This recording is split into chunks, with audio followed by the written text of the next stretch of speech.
Hello, everybody. Welcome back to the Bay Area Invitational Trial Run. I'm still Ben. I'm still Zach, and we've still got two great trainers. We've changed the trainers, but they're still great. That's the whole point with this invitation. We've got John versus Andrew. Andrew won the last tournament of 2025, so now coming into this new year, 2026, going to be giving it his best go here with this same team, this Ursaluna, regular Ursaluna, alongside Cresselia and Jonathan, running another normal type some people don't like to see, that everyone's favorite Beagle Smeargle.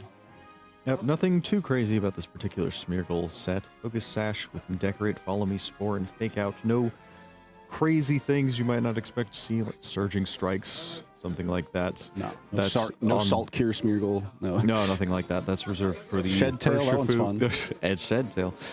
That's for the GC. Maybe seeing that online. Yeah, a little bit more honest, shall we say here. Got that Tornadus, Smeargle, Urshifu Rapid Strike, Raging Bolt, Hisuian Arcanine, and Fluttermane coming out from John's side. Yeah, I feel like we haven't seen that many Urshifu, but they're coming out in full force here. We've got Andrew's Focus Sash, Dark Urshifu, Single Strike, and the Mystic Water Rapid Strike Urshifu from Jonathan. This is this team kind of inspired by the Tornado Smeargle stuff we were seeing in Regulation I from Yuma Kinagawa from at NAIC, but just adapted to this new format. So we don't have Calyrex Shadow, we've got Fluttermane. We don't have Zamazenta, we've got Hisuian Arcanine instead. But we still have Tornadus and Smeargle, and Andrew wants nothing to do with that. We'll be leading with a Fluttermane and Dark Urshifu of his own to help remove this pesky Beagle as soon as possible. Yep, Fake Out Pressure is on deck for John's side, so you do have to be wary of that. If you are that Urshifu, could potentially go down to a combination of Fake Out plus Bleak Wind Storm.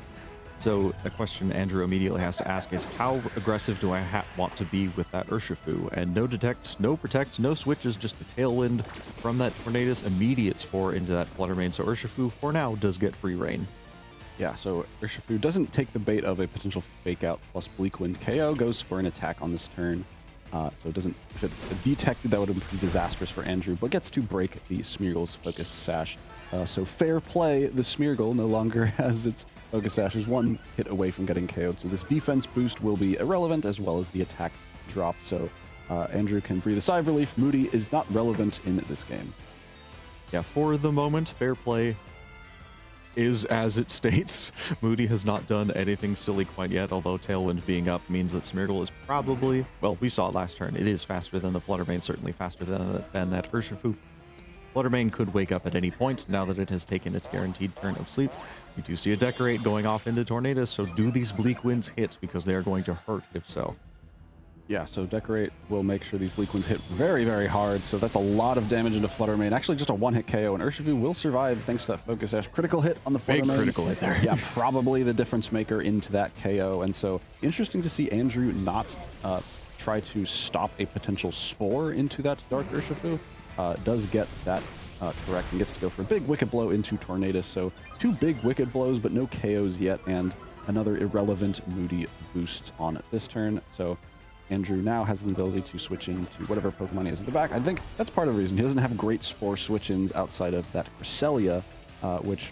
Oh, no, never mind. This Cresselia does not actually have the safety goggles, so it doesn't have a Spore switch-in. So Andrew playing to, well, I'd have to just hope you don't put me to sleep. And so far getting value out of that, as the Follow Me will keep this Tornado safe to go for yet more Bleak Wind Storms, or... John, not wanting to risk more Bleak Wind misses, instead sets up the Rain Dance as Urshifu fails a Sucker Punch.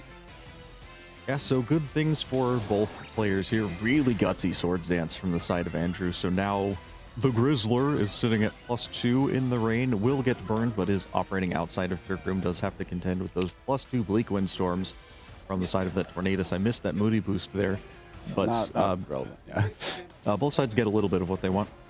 Andrew gets that free boost onto the Ursaluna unpunished, but John gets to negate the Sucker Punch coming out from the Urshifu, so neither side loses a Pokemon on that particular turn, but things are sort of teetering on a precipice of becoming rather explosive very quickly. Yes, because now +1 or +2 Bleak Wind Storm with the rain is just a perfectly accurate move. And so normally you would say, well, I can just Sucker Punch. If you're Andrew, I can Sucker Punch KO that Tornadus before it gets a chance to move. However, the Follow Me from Smeargle makes that a lot more difficult. And so it's hard to see how Andrew can stop a Bleak Wind Storm from coming out. And there's no, well, I'll just dodge it. The rain is up, so these Bleak Winds will be connected against Urshifu. It knows that, knows it needs to keep itself safe, and will protect on this turn. Smeargle goes for the very safe Follow Me to keep this Tornadus safe from a Sucker Punch. And Bleak Wind Storm, how much does this do to this Ursaluna? I think that's the big question here. Does, oh man, a whole lot of damage. Brings it nearly to about 25%. It gets a speed drop to boot. Not that that's too important. And the Facade most likely redirected into that Smeargle. So now Sucker Punch is on the table into this Tornadus since the redirection is off the field. Yeah, the highest amount of overkill we have seen on stream today, +2 critical hit Facade into that singular HP point on that Smeargle. Good job, Ursaluna. Let me check my damage calc here. Yeah, it's enough to pick up the KO. Fluttermane going to come in here. This Fluttermane is running the booster energy. Is it speed? Probably. Most of them are speed nowadays. It is actually special attack to go along with that Tornadus. Should have tipped me off there. It doesn't have Icy Wind. So. And does not have Icy Wind. This Fluttermane is solely here to do damage, and it's probably going to be free to do just that. Both sides do still have Terastallization available, but if I'm Andrew, I'm really feeling up against it right now. Yeah, where at this point, Fluttermane can very easily clean the board with a simple Dazzling Gleam, and it should have the speed advantage. So Andrew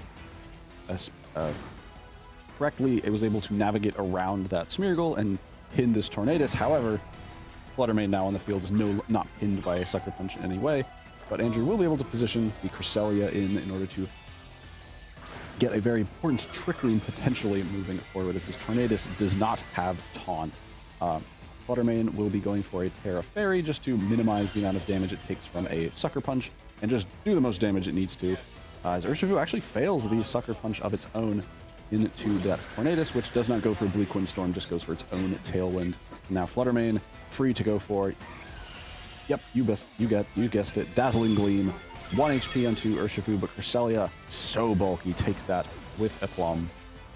Yep, Cresselia taking that very, very well, but I still think Andrew's in a tough spot because Tailwind is not really necessary from a speed perspective, but does help Tornadus dodge that Sucker Punch from the Urshifu there. So Trick Room could possibly go up, but Cresselia is going to have to contend with a +2 Bleak Wind Storm that cannot miss due to the rain, as well as a potential Terra Fairy booster energy boosted Moonblast from this Fluttermane. And Terra Fairy on Cresselia will not help with that.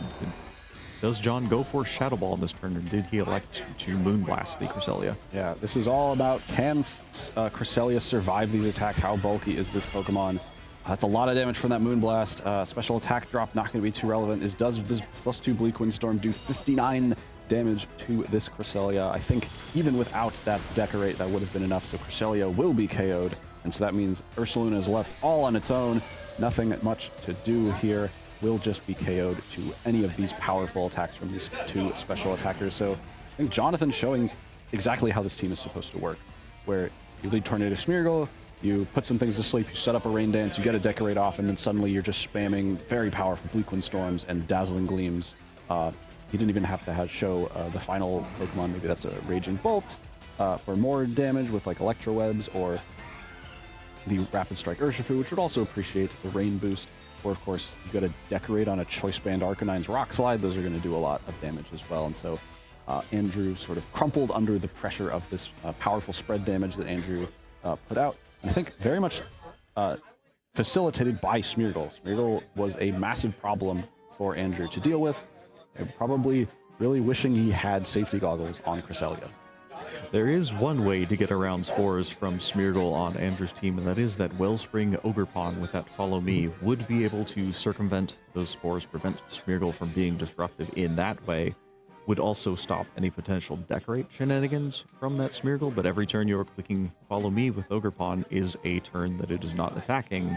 It is a turn that Smeargle could elect to Follow Me itself, just to keep its partner safe. This is not a one-to-one, oh, Ogerpon shows up, Smeargle becomes useless. It's not quite that straightforward. Yeah, it does make it does, add some complications, but the pairing of Smeargle alongside Tornadus makes things really awkward, where, you want to be a grass type so you don't get spored, But if you are a grass type, that means you're taking a lot from, again, Sharp Beak Tornadus Bleakwind Storm. That's right, there's a boosting item on this Tornadus. Provided it connects, and so it can do, that's why we're seeing it do so much damage in this turn 1. And I'd be shocked if we saw a switch up from Jonathan, but we actually are. No Tornadus quite yet. Instead, we have the Rapid Strike Urshifu, something we didn't actually see if John had in the back. He may well have as that 4th and final. But Andrew also switching it up a fair bit. Fluttermane was led last time, but Incineroar we didn't even see, but it is here now to contest Smeargle's Fake Out Pressure. Yeah, very different leads on, parts of it are the same, but very different leads on game 1. So this turn 1 is probably going to look very different from the previous turn 1 here. We see Urshifu has committed identity theft, is pretending to be the Feeny that we're all missing in this moment. We will see if that pans out for it on this particular turn. We don't know the speed orders. We can assume Smeargle is probably faster than that Incineroar, but that isn't surely, that isn't a guarantee, right? It's probably it's most likely max speed Smeargle, so you'd assume. But yeah, Urshifu, yeah, cosplaying as Feeny. It is Feeny, but we do not give it the rank of Tapu. It will be going for a Terra Steel on this turn in order to suddenly resist those fairy type attacks from this Fluttermane. Getting further and further away from the source material it is choosing to emulate here. Dazzling Gleam coming out, bringing Smeargle down to that Focus Sash, bouncing off of that Terra Steel Urshifu, which is going to... Yep, that's probably KO. Probably a KO. Yep, yeah, that's okay. Yeah, that's definitely. Why is it always the first one comes out and you think, oh, I'm not sure. The second one comes out and you think, okay, oh, yeah, that's definitely going to pick up a KO. It's like numbers are really hard, guys. The second one always looks like it does more. I'm not sure why, but either way, that's Fluttermane out of here. However, does get a the break of the Focus Sash on Smeargle, so it's down to 1 health, and another irrelevant Moody boost. And we see Andrew lurking. Deciding what moon-themed Pokemon in the back to bring in to help close out this game, as you know, already lost a Pokemon but got meaningful progress. And we see another option that the Incineroar actually has to get away from a potential Spore with that Grass option. So that's something John has to think about if Incineroar goes for a Terra Grass, because there's no Bleakwind Storm to punish those grass types right now. Just Urshifu, who also doesn't like seeing bulkier grass types. So I think Andrew correctly realizing, well, Terra Grass is perfect in this opportunity. If I can set up Trick Room, then I don't have to worry about a potential Tornadus in the back as being as threatening. However, no safety goggles on Cresselia means here's a nap. Yeah, not going to happen. Trick Room not going to happen on this turn. Spore, first thing to move, putting Cresselia to sleep. Surging Strike's going to smack down into that Cresselia, going to bring it down to just about half HP, it looks like. Yeah, getting almost pretty exactly. lucky. Triple critical hits in a row, obviously. I'm joking. What does Incineroar elect to do on this turn? It is just a Flare Blitz into the now Terra Steel Urshifu will pick up that KO. That might be okay. If I'm John, that might be okay with me, because now I get a free switch into something else, and Cresselia is asleep. Was not able to set that Trick Room. Yep, so Cresselia will get to burn its first turn to sleep, at least, but John might be thinking, well, you Terra Grassed your Incineroar for no reason. Now I could potentially just switch in a Tornadus, and now decorate Bleakwind Storm looking mighty threatening, you know, assuming it can connect. But, you know, whenever you have Tornadus, you're going to be clicking Bleakwind Storms outside of rain, even if you do have Rain Dance. You just, the situation will call on it, and this might be one of such situation where Bleakwind Storm looking very appealing here. Cresselia, though, could get that 1 turn wake and go for the Trick Room. Another option that we're seeing from Andrew's Incineroar, which I didn't even notice was on the team sheet, he has Taunt instead of a knockoff, which would be pretty useful in order to stop Smeargle's shenanigans, as well as some of Tornadus' shenanigans, too. That is, however, provided Incineroar sticks around to tell that tale, because Smeargle, as we noted, is faster than that Incineroar, able to get that Decorate off into that Tornadus. Bleakwind Storm is going to double connect. Cresselia barely surviving.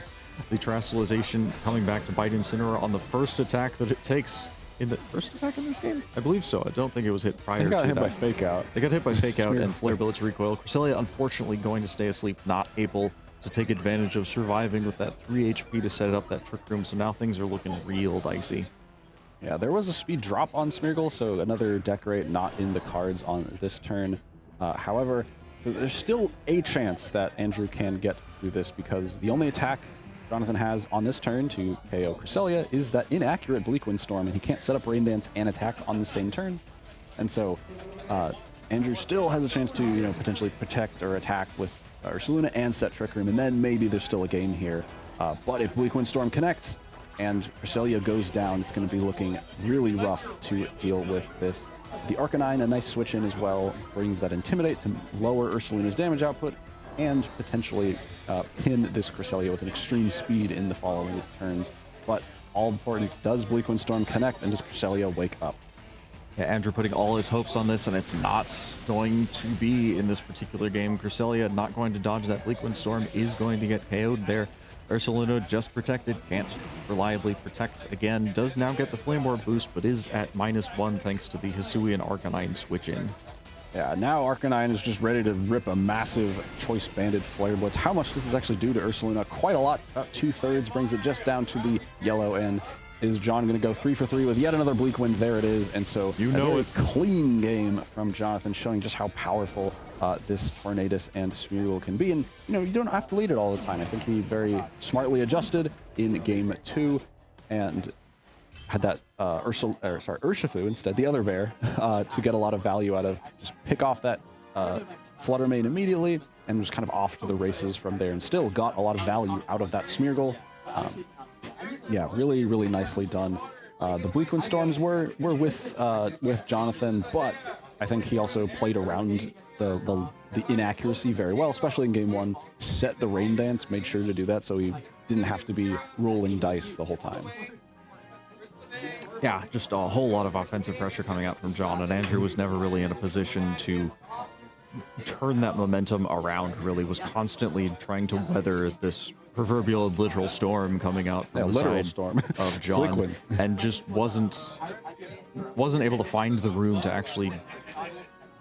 I'm thinking mostly about setting Trick Room. If he was able to set Trick Room, things changed then a lot, I think. Oh, yeah. Because then Ursaluna is in a much better position to actually do damage and not worry about being smacked by a bunch of less than positive wind and other stray attacks.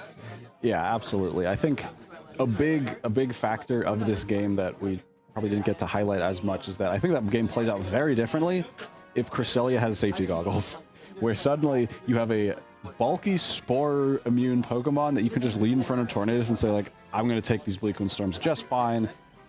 I can just set up Trick Room, and then again, Ursaluna has him in a much better spot, and then suddenly that's where Andrew can finally find the damage that he was kind of feeling like he was lacking in the 2 games we did see. So, of course, that's kind of the push and pull of the metagame. We've seen a lot of taunt Flutter Mane, and so Mental Herb on this Cresselia makes sense in order to combat that. However, and Amoonguss feels like Amoonguss usage is a little bit down, so maybe thinking, I can maybe not run safety goggles, but Smeargle here to punish that very readily with that lack of safety goggles, and I think that was a very big item change that really made this matchup significantly harder for Andrew than it would have been otherwise.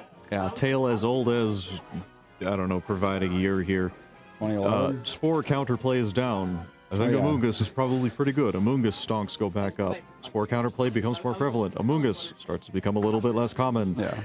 The sort of push and pull of that, as you said, can matter a lot for a specific point in a metagame. Right, and so it's better like, Amoonguss is best when it is least respected, and Smeargle kind of capitalizing on that same sort of thing of like, people are not putting a lot of Spore counterplay because they're like, well, I'll just taunt them with Flutter Mane. So those teams that don't have that fast taunt, suddenly the Smeargle is a lot better. And also, you can just like Tailwind Spore, and then you're faster than most of the Flutter Manes.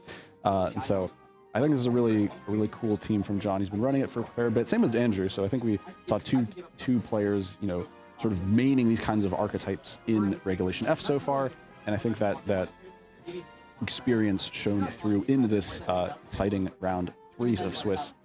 We're still looking for a game 3. We had 2-0s for the first 3 rounds today. So in our 4th and final round of Swiss today, before we cut to a top 8, I'm really hoping we get hopefully get one game 3. Hopefully, at least sometime in Top Cut as well. We still got a couple more. There's still 4 more rounds to stream to see, and so I'm hopeful that we'll have a game 3 at some point, but we'll see. Yeah, as offensive as Regulation F is, with a lot of heavy hitters and a lot of damage being flung around, surely in the next 5 rounds we'll get one. Just need some more Bleak Wind Storm misses, right? One Bleak Wind Storm miss, and that whole either of those games can change very dramatically. Yeah, absolutely. But that's all for this round. We'll be back with round 4 of Swiss in just a little bit, so don't go anywhere. We'll be back with round 4 in just a moment.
Hello, everybody. Welcome back to our fourth and final round of Swiss in our Bay Area Invitational.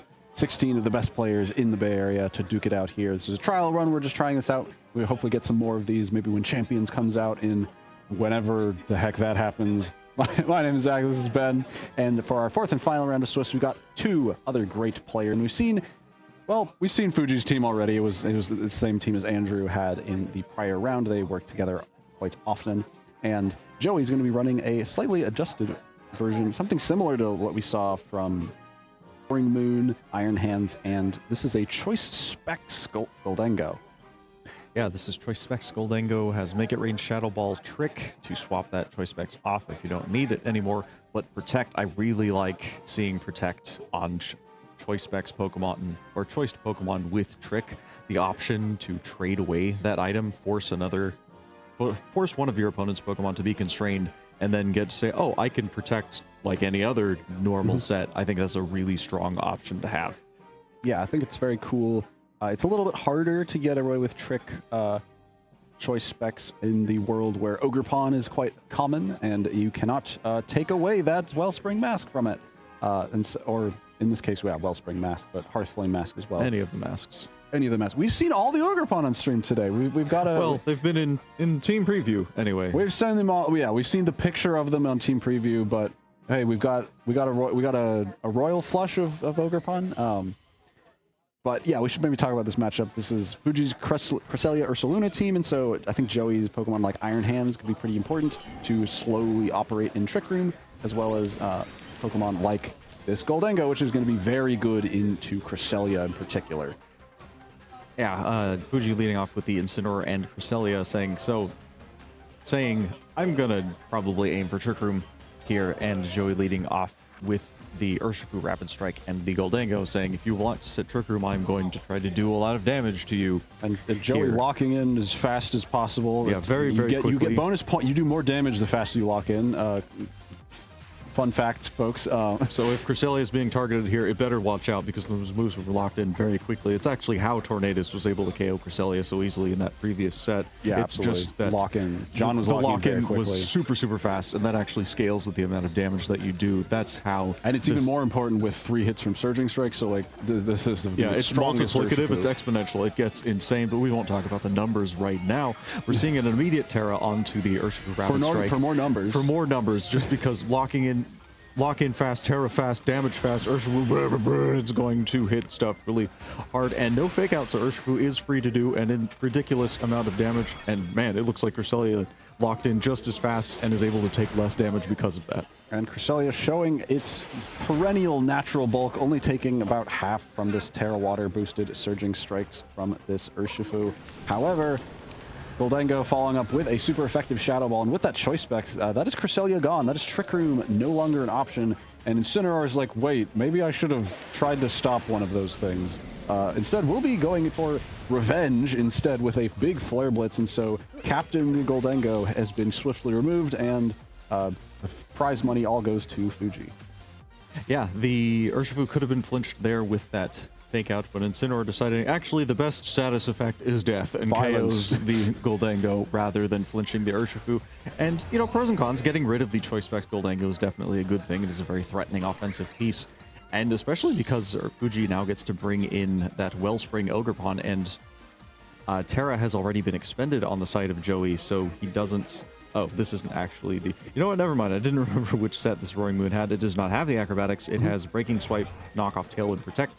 So Wellspring Ogerpon, a pretty good bring into this particular spot.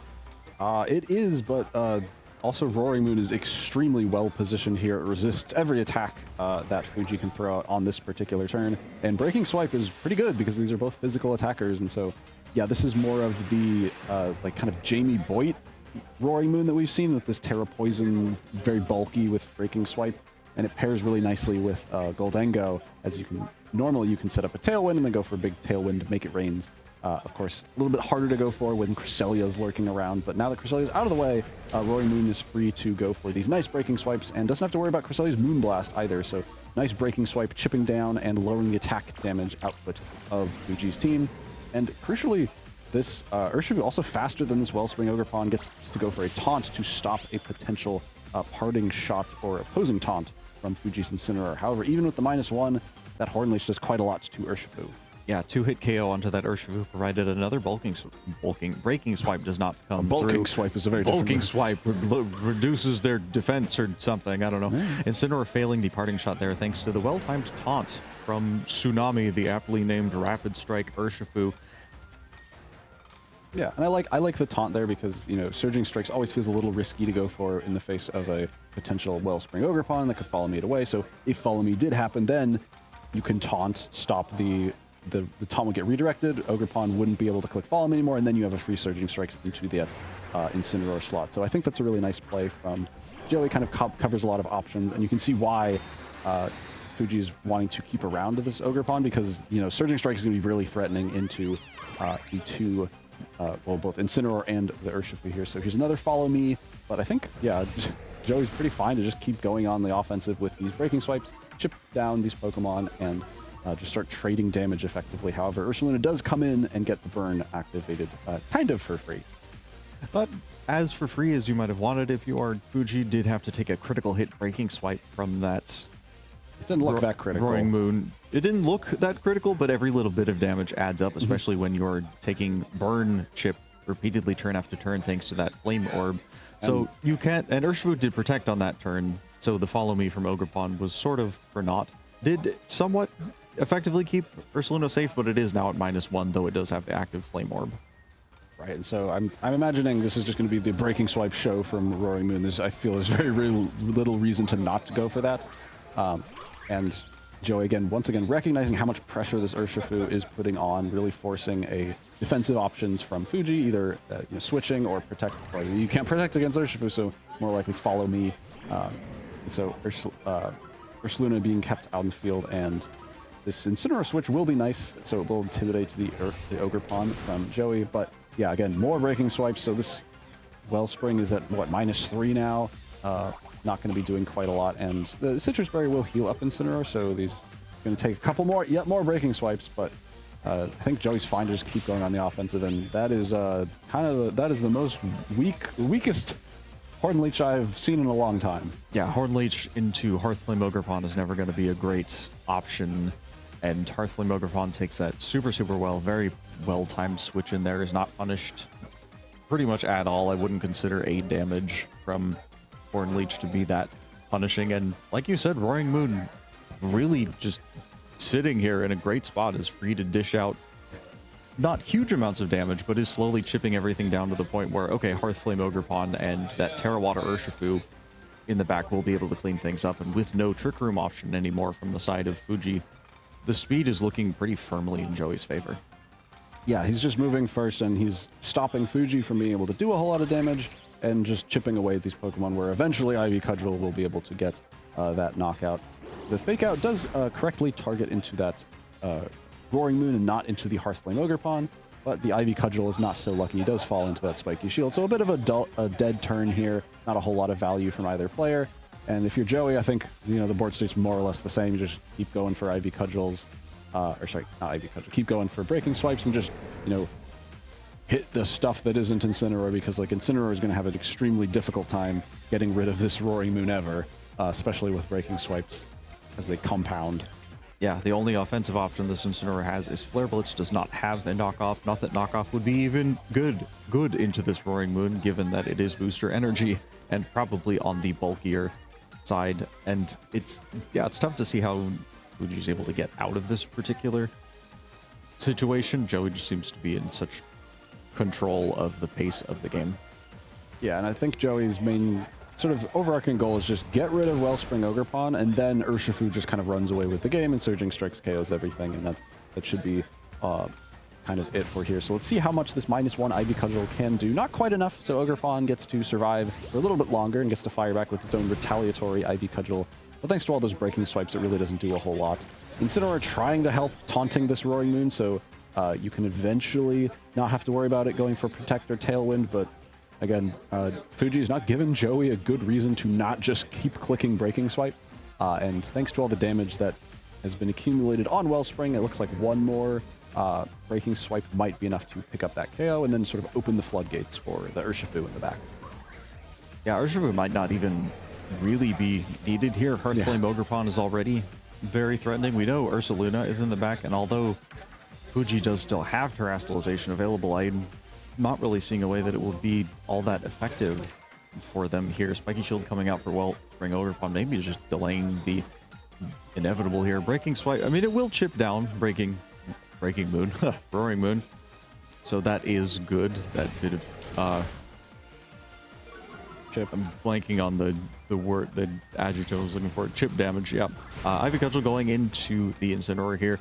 Not a whole lot either, but, you know. Every little bit helps, and Parting Shot able to come out because Taunt is no longer a factor on this Incineroar, so is able to switch out. Ursaluna does get in safely. That there's something to be said for that, and Follow Me is now available for... Follow Me support is now available for this Ursaluna, which is rather healthy, but it will have to contend with repeated Breaking Swipes. Yeah, at least one more Breaking Swipe will be able to come out here, but Fuji is fighting back and, like, you know, minimizing the amount of damage that Joey can also do. And when I think that is important when Ursaluna is one of your Pokemon where it does, as we've seen time and time again, insane amounts of damage, especially with boosted facades, that, you know, if you can lower Ursaluna's damage output, that's maybe not the end of the world, but if you lower the damage output from something like Roaring Moon or Hearthflame Ogrepon, that's really cutting into what they're doing, and then suddenly Ursaluna's doing a whole lot more. There will be a Follow Me from Fuji's Wellspring Ogrepon, but the Breaking Swipe doesn't actually get that KO thanks to those attack drops from before, but Breaking Swipe still lowering the damage output from the Ursaluna, and that is finally that second KO that Joey's been searching this whole game for onto that Wellspring Ogrepon. So no more switching from Fuji, but how much does this Facade do to the Roaring Moon? It is actually enough to pick up that KO, so both players down 2 versus 2. Yeah, Facade doing a lot of damage. That -1 not quite enough to make up for Roaring Moon's relatively lacking physical bulk there. So the good news for Fuji is that, yes, Roaring Moon has finally been dealt with. Breaking Swipe is now off the table. The bad news is Terra Water... Everything else? Yeah, everything else. Terra Water, Rapid Strike Urshifu gets to come in here, and there is no real punishment to a possible double protect play from the side of Joey to stall out this turn of Fake Out that Incineroar does provide, and every turn that Joey is able to stall, the Ursaluna is making it easier to KO itself due to the Flame Orb chip from turn after turn. Yeah, and Ursaluna's, at this point, there's 2 Pokemon that are weak to Surging Strikes that can no longer Terastallize, or can they Terra? Terra is still available. Terra is from the still side of available, Fuji. but I think at this point, Joey's accumulated enough chip damage where the fact, like, that doesn't really matter, where, like, Surging Strikes is with the Terra Water, and the... Oh, this one's got Covert Cloak. That's right. This Urshifu's got Covert Cloak. Doesn't even need to protect to stall out this turn of Fake Out if he doesn't want to. If he doesn't want to, but safe enough to just see where the Terra goes, which does go onto Ursaluna, which makes enough sense. This is the main damage dealer. This is the only way that Fuji can get through this game, is clicking 2 more Facades and getting 2 knockouts on in the next few turns. But Joey's deciding, well, let me just go for a very safe double protect or Spiky Shield plus protect. No real reason, no way for Fuji to really punish that. Also just gets a little bit more burn chip. So Joey doing everything right, I think, in this turn. And now, Fuji sort of going for broke here, goes for his own Earthquake, deciding, well, if I'm probably going to lose if he double protects anyway, so might as well go for a play that maybe wins me the game if he doesn't. And so Incineroar gets KO'd to the Ursaluna, so that's one less thing Joey needs to go click Surging Strikes into. And so at this point, looking like this bear is up a creek without a paddle, because if it protects, it gets hit by Surging Strikes and doesn't do anything. If it doesn't protect, this double up will surely pick up the knockout into this now 50% HP Ghost type Ursaluna. Yeah, I don't know if a paddle would help. I think this bear is in need of a full-on boat, like at least a canoe, but Ursaluna is a very big bear and it might not fit into a standard issue canoe. Would need a number of paddles, maybe to just prop the boat up. There isn't really, I don't think, a way out for Fuji in this particular game. Probably thinking about game 2 there and just reaching, as you said, for any possible win con. Yeah, at this point, probably just taking the time to think, all right, how do I make sure that this sort of thing doesn't happen again? I think it all started with Cresselia getting KO'd. Ursaluna takes that Woodhammer pretty well, thanks to the double attack drop on the Hearthflame Ogre Pawn. However, Surging Strikes will be enough to pick up that KO. And so that is finally Joey capitalizing fully on the advantage that he had accumulated in that turn one. That pretty favorable trade where he said, yeah, I'll trade Goldango for Cresselia. Turned out to be very fruitful for him because Cresselia was really kind of the linchpin that Fuji needed in order to, you know, fully activate Ursaluna and get the most value and not, you know, have to fall victim to these consistent breaking swipes from that Roaring Moon. Yeah, without that speed control, it was difficult for Ursaluna to get any sort of foothold or paw hold, as it were, in that particular game offensively. I guess bears do have paws. They're just really big paws, right? Yeah. It's just not my immediate, when you say, like, name an animal with paws, I wouldn't be like, oh, a bear.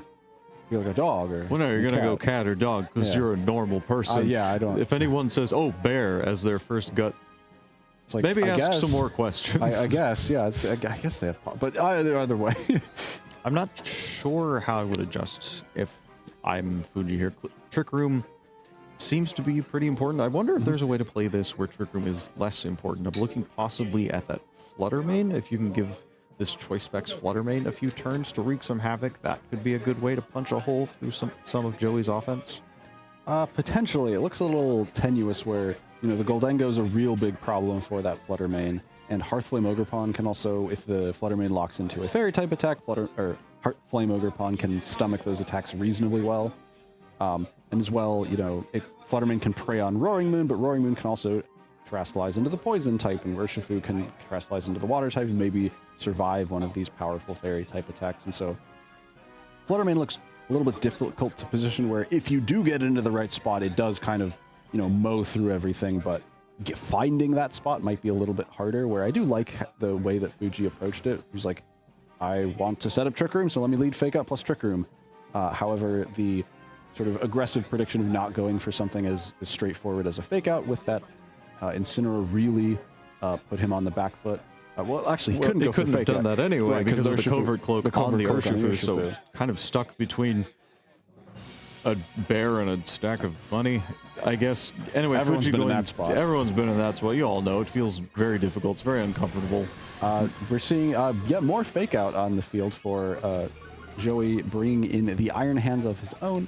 His Fake Out of his own in that Iron Hands, and there's still the Incineroar, so no Goldango yet, and so there's one Fake Out option that Fuji can go for. He can Fake Out the Iron Hands, so Trick Room could get set up here, and I kind of like this from Joey. I think the obvious adjustment from Fuji would have been like Cresselia plus Wellspring Ogre Pawn.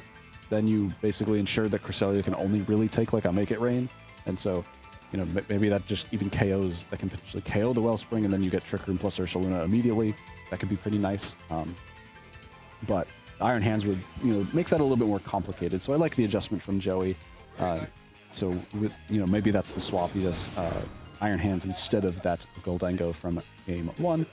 The Fake Out will go into the slower Fake Out Pokemon. However, I like this taunt from Urshifu. Ensures that Incineroar can't just go for that sneaky little parting shot in order to get Ursaluna on the field and get the Flame Orb activated immediately. Really says like, all right, you got Trick Room, but at what cost? How are you going to like start generating the momentum now? Yeah, and Joey also locked in on that first turn very, very quickly, so got the maximum amount of damage possible out of that taunt. Oh, sure. So that's also very important. Wear down that Incineroar starting from turn one. And yeah, like you said, Trick Room is up now, but Fuji a little bit out of position. Incineroar is not a bad Pokemon to have in Trick Room, but is also not that effective against the Urshifu on the other side, especially because it's Water Urshifu or the Iron Hands. And because Incineroar has now been taunted, cannot go for a parting shot on this turn either. So either has to raw tag out or elect to click Flare Blitz into one of these targets. Could Flare Blitz the Iron Hands, but Iron Hands is very bulky and could fire back with a Drain Punch, and even at -1, it is going to do good damage to that Incineroar. Urshifu pivoting out into that Hearthflame Ogre Pawn now that Hearthflame Ogre Pawn doesn't have to worry about getting any attack drops on this turn. Yep, so Iron Hand goes for a nice Drain Punch, doing just under 50% to that Incineroar. Heals up a little bit as the Moonblast, which was trying to do some nice chip damage to that Urshifu, instead hits the Fire Ogre Pawn for minimal damage. There is a Flare Blitz, so Iron Hands does take a nice chunk from that amount of damage. However, this Incineroar might be in range of another Drain Punch, or at least it would be if it was not packing that handy dandy Citrus Berry to heal up, and suddenly that Flare Blitz recoil barely even happened.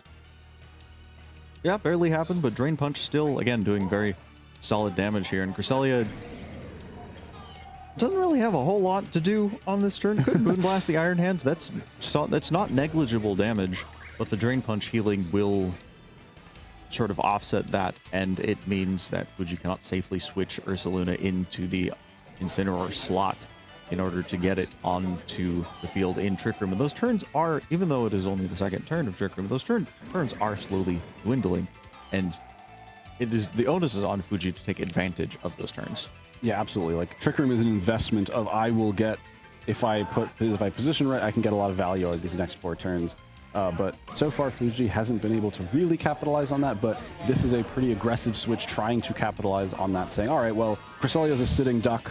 Let me get the more important Pokemon to have out in Trick Room here, the Ursaluna, and we'll see if Joey is able to punish this. The Drain Punch, very obvious into that Incineroar, so Ursaluna can't really switch in there super safely, and this is one way to make sure that Cresselia can't leave the field safely either. Terra Fire on that Ogerpon. Another Drain Punch does nice damage to Incineroar. Not quite enough for that KO thanks to that Citrus Berry, but again, Iron Hands healing up so that Flare Blitz almost never really happened, but another one will bring Iron Hands down just a little bit lower than it was before. Is that recoil enough for Incineroar? Not quite. And the Ivy Cudgel with Terra Fire into this Ursaluna. Not going to love taking this, and it's brought exceptionally low down into the red, and so that is only a couple turns of burn tick damage away from being KO'd. And so, yeah, Fuji set up Trick Room and now has 2 Pokemon in the red and 2 turns left of it, so not quite the most value he would have wanted to get out of this Trick Room. Crucially, though, Ursaluna does survive. That's right? good. It is able to that. switch in to a Terra Fire boosted Ivy Cudgel and survive, which there are many things that cannot claim to be able to do that. So that's the good news. Ursaluna is here. Flame Orb is active, and if Fuji wants, he could switch Cresselia in and click that Earthquake button. That would be pretty good damage. Earthquake hits everything on Joey's side super effectively at the moment.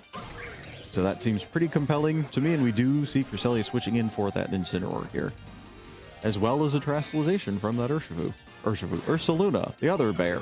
Yeah, Ursaluna on this turn doesn't want to risk a potential speed tie with its Iron Hands. They have naturally the same speed stat, and so a Drain Punch could pick up that KO if it is slower. And so the Cresselia switch also allows for an Earthquake, which is the only ground move this Ursaluna has. It does not have Headlong Rush, and so Cresselia, the only thing that can be Earthquaked next to on this turn. So there is the Earthquake, and Ursaluna will go first.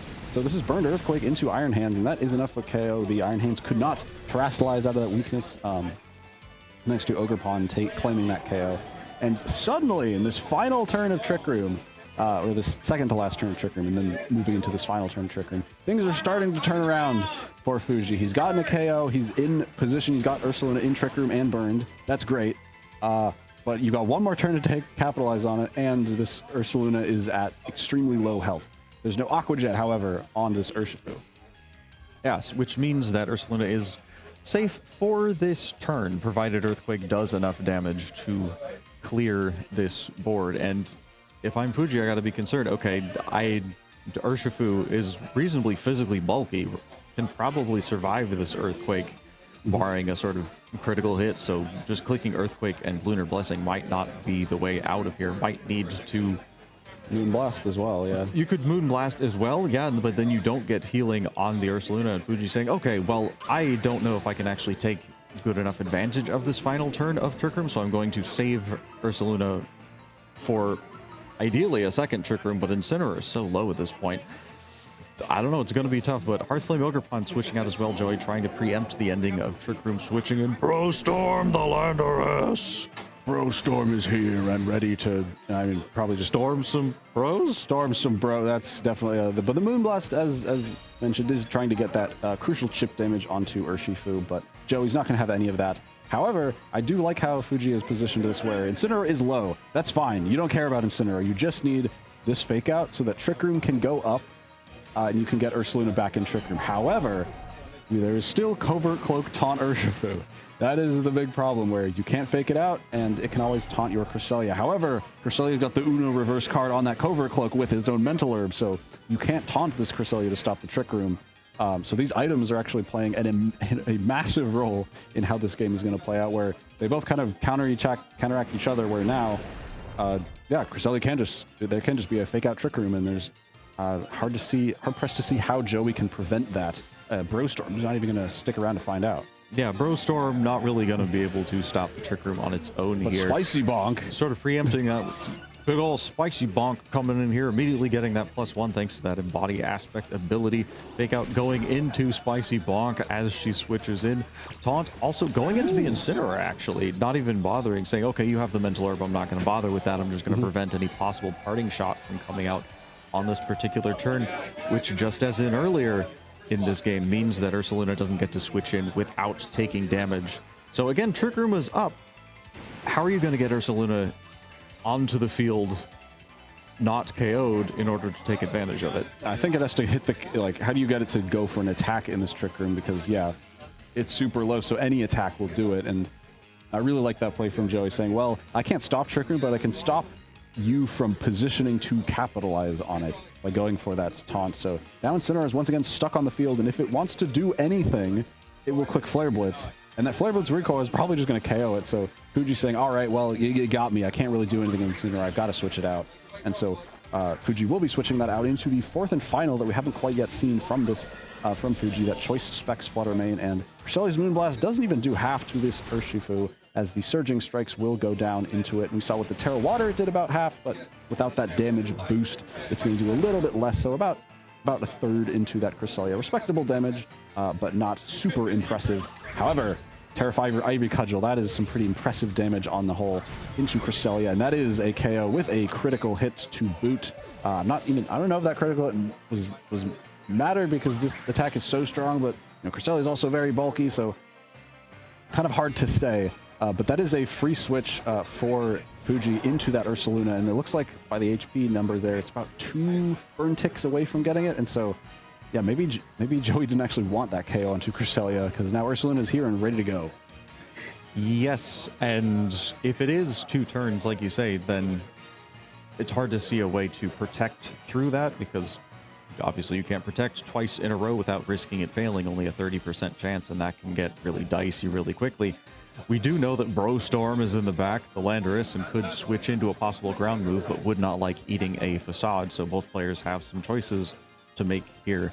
Does Ursaluna elect to attack? And if it chooses to attack, does it choose Facade? And if it clicks Facade, does it go into the Spiky Shield of the Ogerpon? Because if it does that, then it will be felled due to the Spiky Shield recoil plus the burn chip. We just see a simple double protect from the side of Joey. Facade does come out, but it is into the Urshifu, so Ursaluna does not take that Spiky Chip recoil, gets to stick around for another turn. Shadow Ball coming out from this Choice Specs Flutter Mane. Not really a great other option, thanks to, as we mentioned, Ogerpon Hearthflame resisting those fairy moves.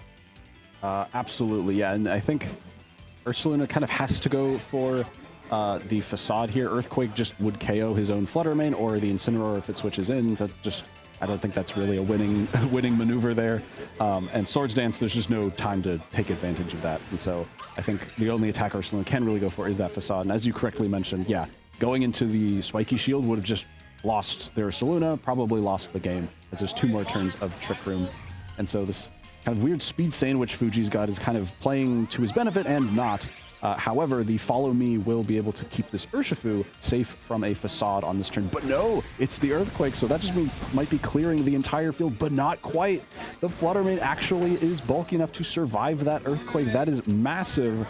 It survives. Ursaluna might go down here, but Flutter Mane barely going to survive, and that means Brostorm has a lot more work to do, or at least 2 more hits to go for to KO these 2 Pokemon, as the Shadow Ball fails, as there's nothing left on the field.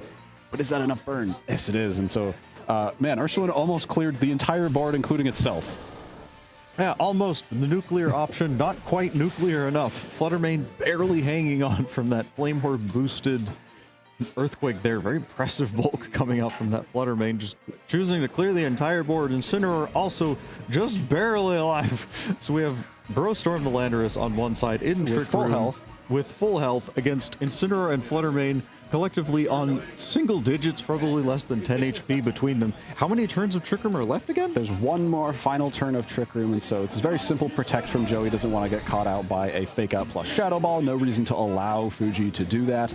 And so that is exactly what he's going to do. No reason not to again. You might as well go for the free damage where you can get it. But this Landorus has the age-old question is, what is the third move that you put on Landorus? You've got Earth Power, you've got Sludge Bomb, you've got Protect. What do you put? Do you put Substitute, or do you put Sandsear Storm? And we see Joey has Sandsear Storm. So that means he only has to take at most one Shadow Ball. Again, assuming Sandsear Storm can double connect. If it misses this Flutter Mane, he's probably going to have to take 2 Choice Spec Shadow Balls. And I don't know if this Landorus can quite do that. And so if it misses the Incineroar, if it misses that's also potentially a problem. Flare Blitz is a very strong move. Flare First Shadow Ball, how much does this do? Does quite a bit, brings it down to about 30%, but Sandsear Storm does double connect, and we don't need to see if Flare Blitz would be enough to pick up that Landorus, which it probably would have been, but Sandsear Storm coming out, Bro Storm flexing in the corner, and Joey is able to take this game 2-0. We still don't have a game 3. No game 3s today. We are none of that, apparently. Maybe we'll get so lucky in top cut, maybe top 8, maybe top 4, maybe it might even take till finals till we actually get a game 3. But surely at some point. You'd think. Yeah, excellent job from Joey. I really liked how Fuji played that as well. I thought it was really risky to go for the Earthquake, but he knows his Pokemon. He knows how he's trained them. He knows this Flutter Mane can actually maybe survive this Earthquake.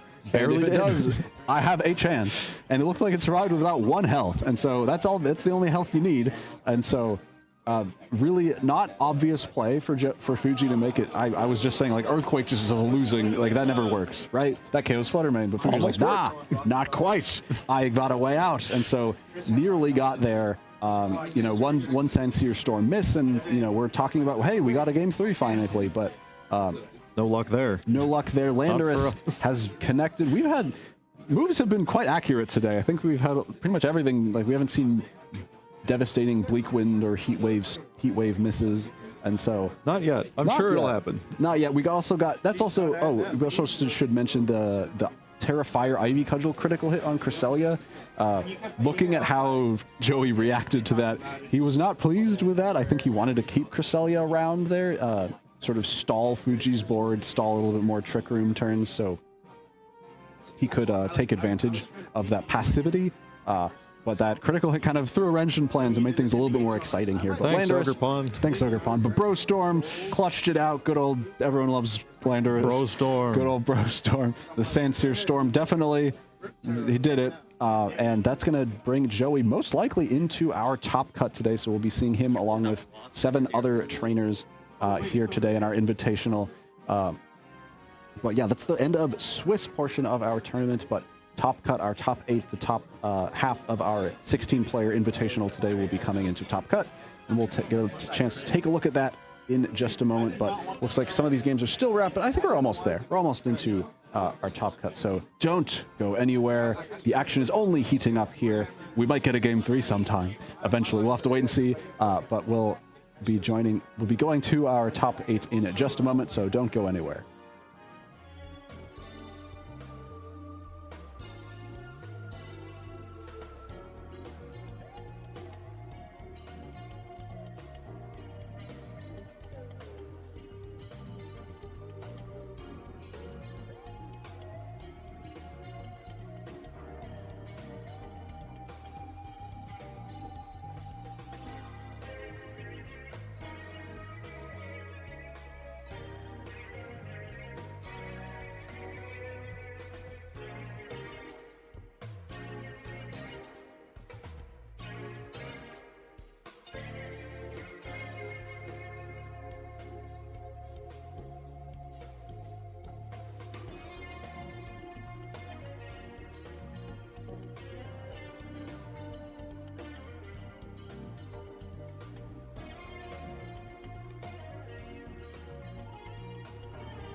Good afternoon. Welcome back to the Bay Area Invitational Trial Run.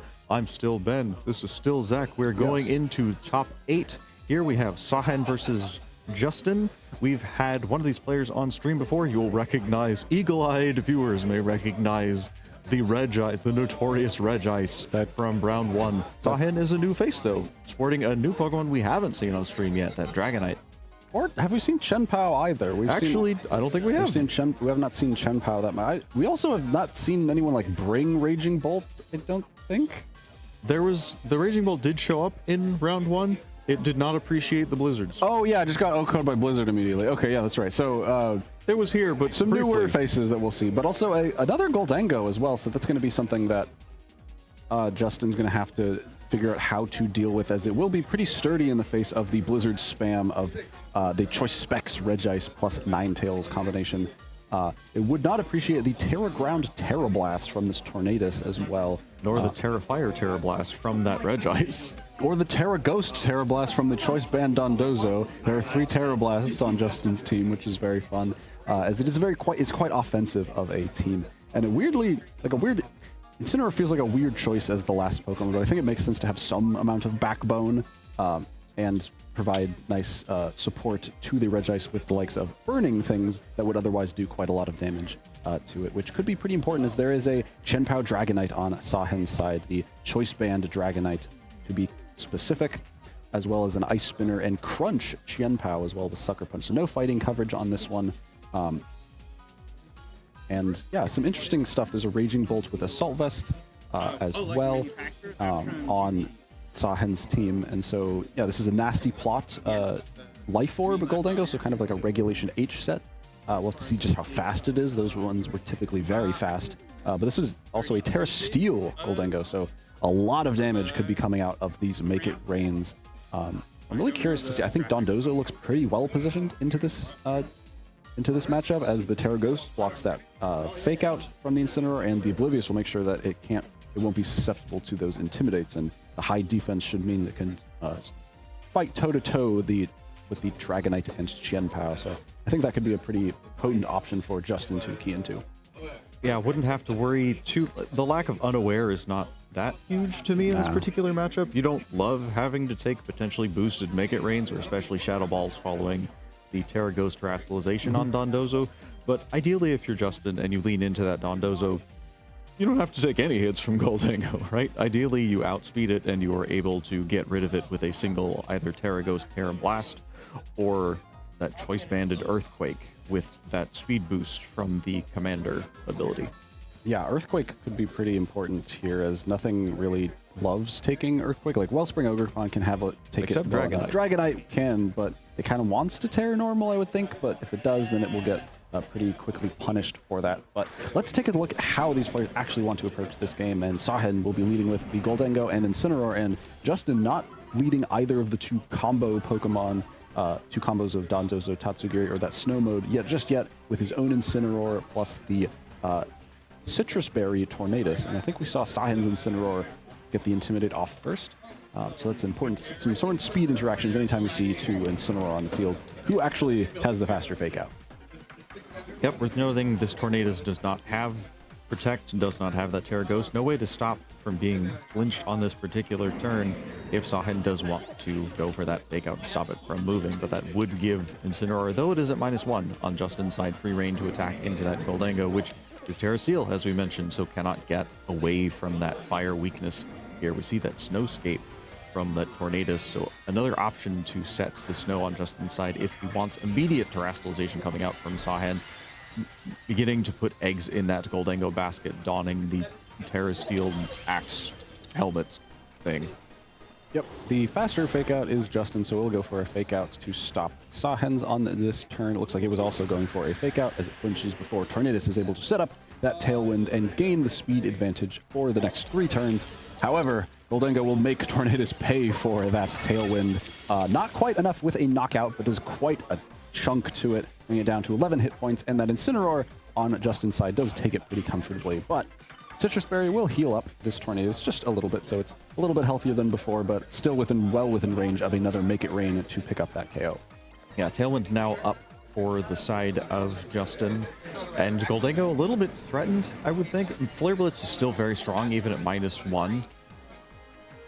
I'm not sure if that will be enough to actually take out this Goldango, so there Probably may not, but may a not be a Bleak way Wind- to stop it from firing off another Make It Rain. Bleak Wind does solid damage, but Goldango naturally resists that.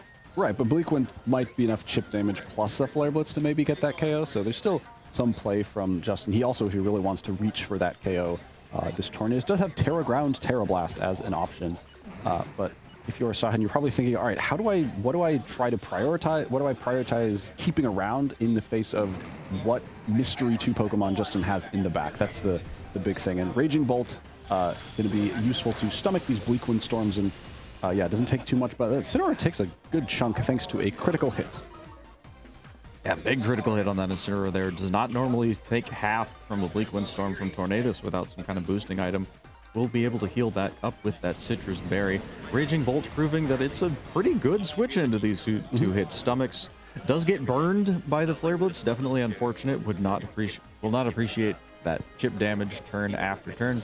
But thanks to that Assault Vest, is able to stomach the Flare Blitz very comfortably. And Tornadus actually able to survive the -1 Flare Blitz as well, just barely. So does get to stick around on the field here. But I wonder if Justin actually would have preferred a KO there. Yeah, he might have wanted it to go down just to get, you know, whatever, something a little bit more offensive in the back, because Tornadus is, you know, not great into Raging Bolts. Raging Bolt can always go for that Thunderclap to ensure that Tornadus doesn't get to do any damage this turn. Provided the Terra Ground Terra Blast doesn't come out. That's true. a hard sell on a 3 HP Pokemon. Yeah, exactly. So a little bit awkward. It's fun to see Incineroars just immediately start going for damage with these Flare Blitzes, but the Bleak Wind will be coming out, no Thunderclap, and Bleak Wind may as well not have come out because it's going to double miss here. There we go. Knockoff is a nice bit of damage onto Raging Bolt, also removes that Assault Vest, which is pretty nice. The Electro will double connect onto both Tornadus and the Incineroar, so Incineroar takes a little bit of chip damage, bringing it closer to that Figgy Berry range. It might get there if another Flare Blitz is to come out, but that is not to be. Sahan does not need damage. He wants to reposition. Incineroar doesn't need to be here anymore and wants to get that Fake Out and Intimidate in the back so he can use it later on in the face of you know, whatever Pokemon is in the back. Incineroar is useful into the Dondozo for, well, at least forces the Terra Ghost out of it, and then into those Ice types as well that could be lurking in the back. We still don't yet know, but we'll get to see just after this burn tick damage. We see it is.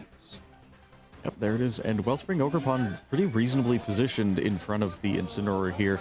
Doesn't like the Dondozo quite as much, but does sort of force Dondozo to not click Wave Crash on this particular turn. Yeah, and you might think, oh, well, Justin wasn't going to click Wave Crash anyway because Raging Bolt resisted, but it is still nice to limit the options in some way. At least for one turn, while limiting the options matters, because as soon as Tatsugiri comes in and Dondozo clicks a move, there will be no further options for Justin. Yeah, Justin's got a pretty big turn decision on this turn. Is like, okay, do you commit to Dondozo, and then what do you commit? Because when you commit, you are stuck until Dondozo gets KO'd or the game is over. And so he has to think very carefully about if he decides to go all in on this turn and what that looks like.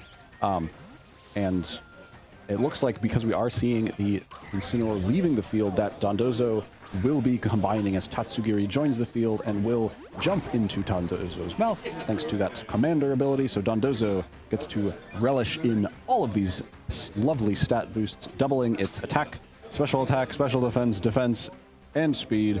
Yeah, we've all seen it a million times. We all know what happens, but we are told one by one as each individual into effect here, as well as the terastallization in case you decided this turn was a little bit too short.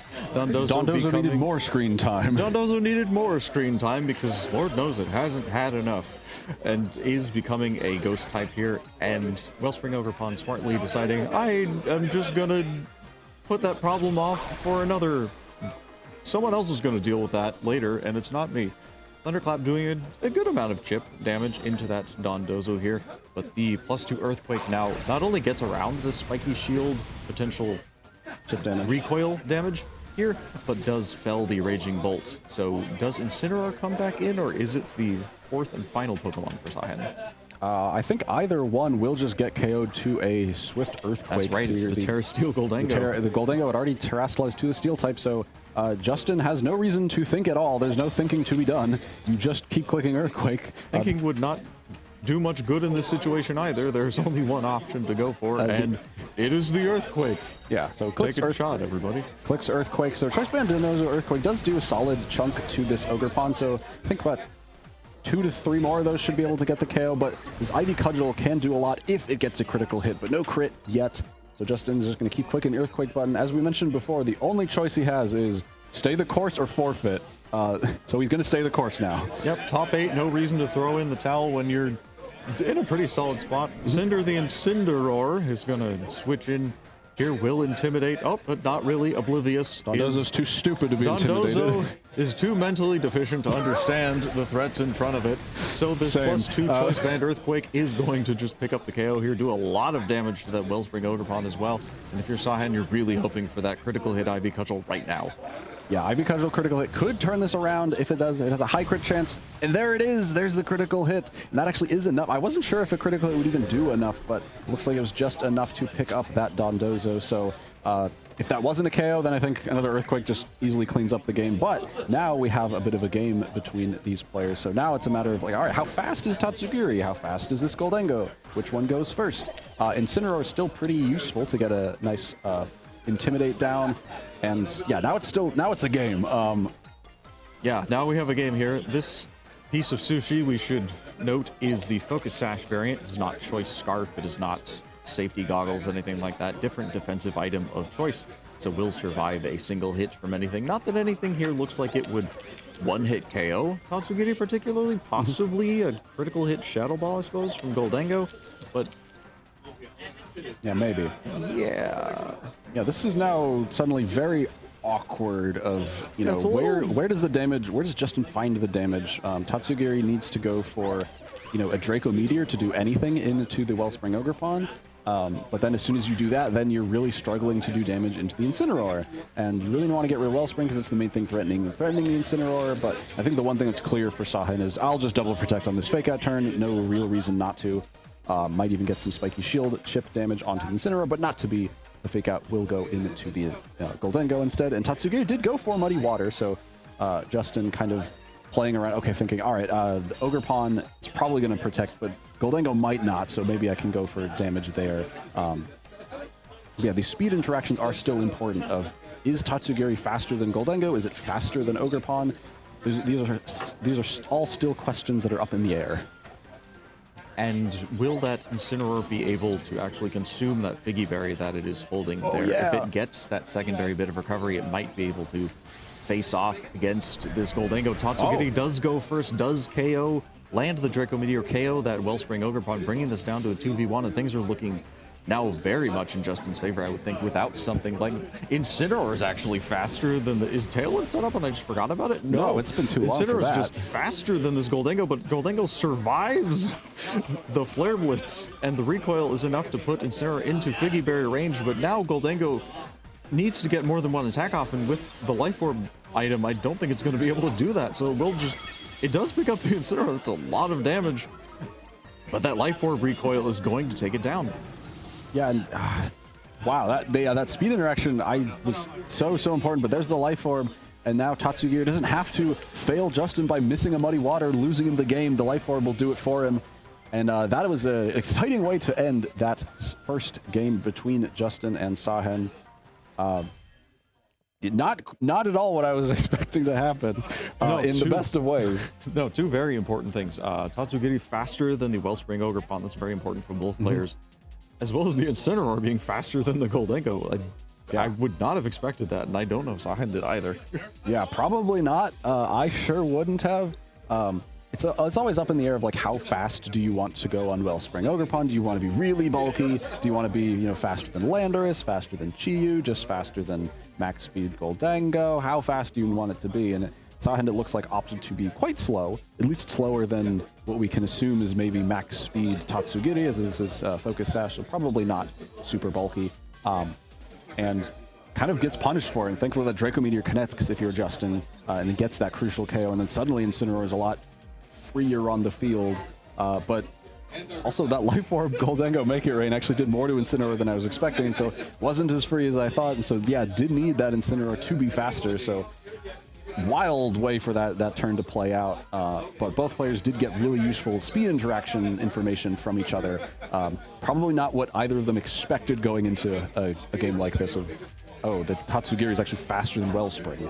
No, probably not. And let's remember, the only reason we got to that end point, that end game state, was because of that IB Culture critical hit onto the Dondozo.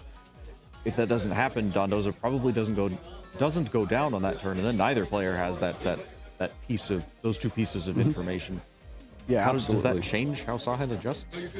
I don't know. I think it makes Goldengo a little bit trickier to use, because not only is it kind of stonewalled by Justin's Incineroar, it also is slower, which is important. So Incineroar can get a big amount of damage with a Flare Blitz or knockoff into Goldengo before it moves. And so, yeah, I'm really unsure how Sahen wants to adjust here. I do like the idea of the Chen Pao, as it just can boost the damage of what he needs to do. But we're seeing Justin also adjust quite a lot with bringing the Reg Ice this time. This is the lead I think he used in Game 1 on stream in round 1, with Dondozo Reg Ice saying, all right, I've got a combination probably in the back. Which one, we'll have to find out, or both, we don't know. So yeah, which one is he going to opt to transition into on this first turn, if he transitions into either of them, right? Doesn't need to commit to hard snow or hard Dondozo on this particular turn. One could also take a turn to sort of feel it out, but yeah, that will neuter the effectiveness of both modes for this particular turn at the cost of that flexibility. Right, and seeing the Chen Pao on lead from Sahen, if I'm no Justin, flexibility here, though. Yeah, no more flexibility. Justin saying, all right, I don't need flexibility, I need raw power. And so Tatsugiri switching in on the turn 1, which means Dondozo gets once again all those boosts and gets to lock into a move for the rest of its life. What is it going to be? Earthquake was pretty appealing before, and that was before we that was after we saw that there was no Dragonite from Sahen, which is pretty important. But if it's Earthquake again, that's going to be pretty nice, because this Wellspring Ogerpon has kindly removed its grass typing, removing that ground resistance. And there's sort of Ruin now, so this Earthquake is going to be doing a significant lot more than it was in the prior games. But Chen Pao is actually still faster than Dondozo, and so this is just going to be a Rock Slide, which, whew, that is a lot of damage, and brings Chen Pao down to Focus Sash. And let's see if Ogerpon can flinch through those rocks, and it doesn't get to move. Ogerpon flinching there is a big deal, I think. Otherwise, Sahen gets to get off, presumably, a Horn Leech onto that Dondozo, unless he was fully calling the Dondozo to Terrastalize on that turn with the Crunch and a potential Ivy Cudgel on that turn. But we will not get to see Rock Slide double connects here. Ogerpon, despite Terrastalizing turn 1, doesn't get to do anything. Poor Patrick, the Chen Pao, also fainting, and Justin in a really commanding lead in this game too. Yeah, I actually really I think that's a really smart Rock Slide lock from Justin, where you see Chen Pao being brought, and you think, okay, if Chen Pao's here, probably Dragonite is here, because I was able to run away with the game with Earthquake, so maybe Goldengo isn't here. But turns out that train of thought is completely wrong. Sahen did bring the one rock resistance he does have in that Goldengo. However, I think Justin's got enough work done with this Dondozo where he's probably fine with that being the case, as yeah, Sahen just has this Raging Bolt, Assault Vest Raging Bolt, and the Goldengo left. Now it's a matter of, like, well, Rock Slide is going to be clicked, but do you think you need to survive the Thunderclap? In this case, Justin thinks not so, and does some nice chip damage to both, but not anywhere near a KO on either, as Goldengo does go for Nasty Plot. Rock Slide doing nearly half to Assault Vest Raging Bolt is crazy from a non-same type attack boosted Pokemon like Dondozo. Electro Web doing a solid amount of damage, bringing, and that speed drop is not inconsequential. However, we saw this Goldengo was slower than the Incineroar, so probably not faster than this Dondozo, but it's actually okay, because Thunderclap is enough to pick up this Dondozo, and now Goldengo, with this Nasty Plot under its belt, is actually in a really good spot. Words, Shadow Ball is going to come out and bring this Tatsugiri down to Focus Sash, but it will survive the turn. But it's in Thunderclap range. What's at 1 health? It being at 1 health, yes. Ninetales, though, could be pretty impactful here, as the Encore is very threatening into the Raging Bolt. But at this point, Justin has to be figuring out, how do I actually get through the Goldengo? Because Ninetales is absolutely not going to be the Pokemon to do that, and it feels like... Not without Not without anything. It's not. It's never doing it. The Ninetales has Terra Water as well, so that feels really bad to go for when, you know, Goldengo can just click a Make It Rain, and then Raging Bull goes for Thunderbolt. So, you know, Justin got off to a quick, you know, Pokemon lead, but Sahen might still have the Pokemon in the back to claim this win here, as Ninetales has to Terra or get exactly one turn on the field to do anything at all. You're forgetting about a good friend of Justin's that visited him multiple times in round 1, and that is the freeze condition, which could definitely enable this Ninetales to beat this Goldengo on the field here. Thunderclap is going to pick up this Tatsugiri. Does not elect to do anything offensive, just goes for an attack here. Here comes the Blizzard. Does it happen again? Not very effective, and no freeze. Doesn't happen again. So Big Make It Rain. That's going to pick up Ninetales here, and we saw the last Pokemon in the back, and I don't know if it's going to be enough, barring some freezes. Yeah, we'll have to see. This Goldengo is losing health from that Life Orb as well, and this Regice does have Terra Fire, so it can resist the Make It Rain if it needs to, and it is a very specially bulky Pokemon, so it should be able to take these hits pretty well. It's just a matter of how much damage can this Ninetales, or not Ninetales, how much damage can this Regice pump out with these choice specs? That's really all it comes down to, is how strong is Regice, how bulky is Regice. Is it better than Articuno in this general Blizzard spamming role? Certainly better at taking electrical attacks from the likes of Raging Bolt, right? So it's got that going for it. Both players do still have Terastallization. No, actually, Terastallization was burned on Sahen's side on that Wellspring Ogerpon. So we do see Regice electing to become the bane of its existence in a former life. Fire! Donning the Terra Fire crown, adding a chandelier to his fashion repertoire. I don't know what I'm saying. Anyway, locks in the Terra Fire here. Thunderclap does come out, and Regice... Okay, that was a critical hit. I was going to say, wow, that did a lot more than I expected. And Shadow Ball coming out from Sahen. Sahen saying, I think you're going to Terra on this turn. You get exactly one turn to do something with Regice here, thanks to that big damage from the Shadow Ball, as well as the special defense drop. Oh, no. Oh my god. But Blizzard's not quite enough to pick up the Goldengo. Raging Ball, that was a goner the whole time, but this Goldengo barely survives that Blizzard Regice, showing how strong it can be, but not quite enough. Goldengo needs one more Life Orb tick to pick up this KO, but I think both Pokemon will go down here. But Sahen is the one taking that KO, so we'll bring us finally to a Game 3. Regice, Top 8, Game 3. Finally! Regice almost did it, but sorry, buddy. Face planting here. Life Orb takes Goldengo's final bit of health, and finally a Game 3 after that absolute roller coaster of a Game 2. Where do the adjustments come now? Because I think that Goldengo bring in the back from Sahen wasn't immediately obvious, especially when he led with Chien-Pao. I thought maybe there isn't a Goldengo in the back, but thank goodness for him it was. It was a really smart bring.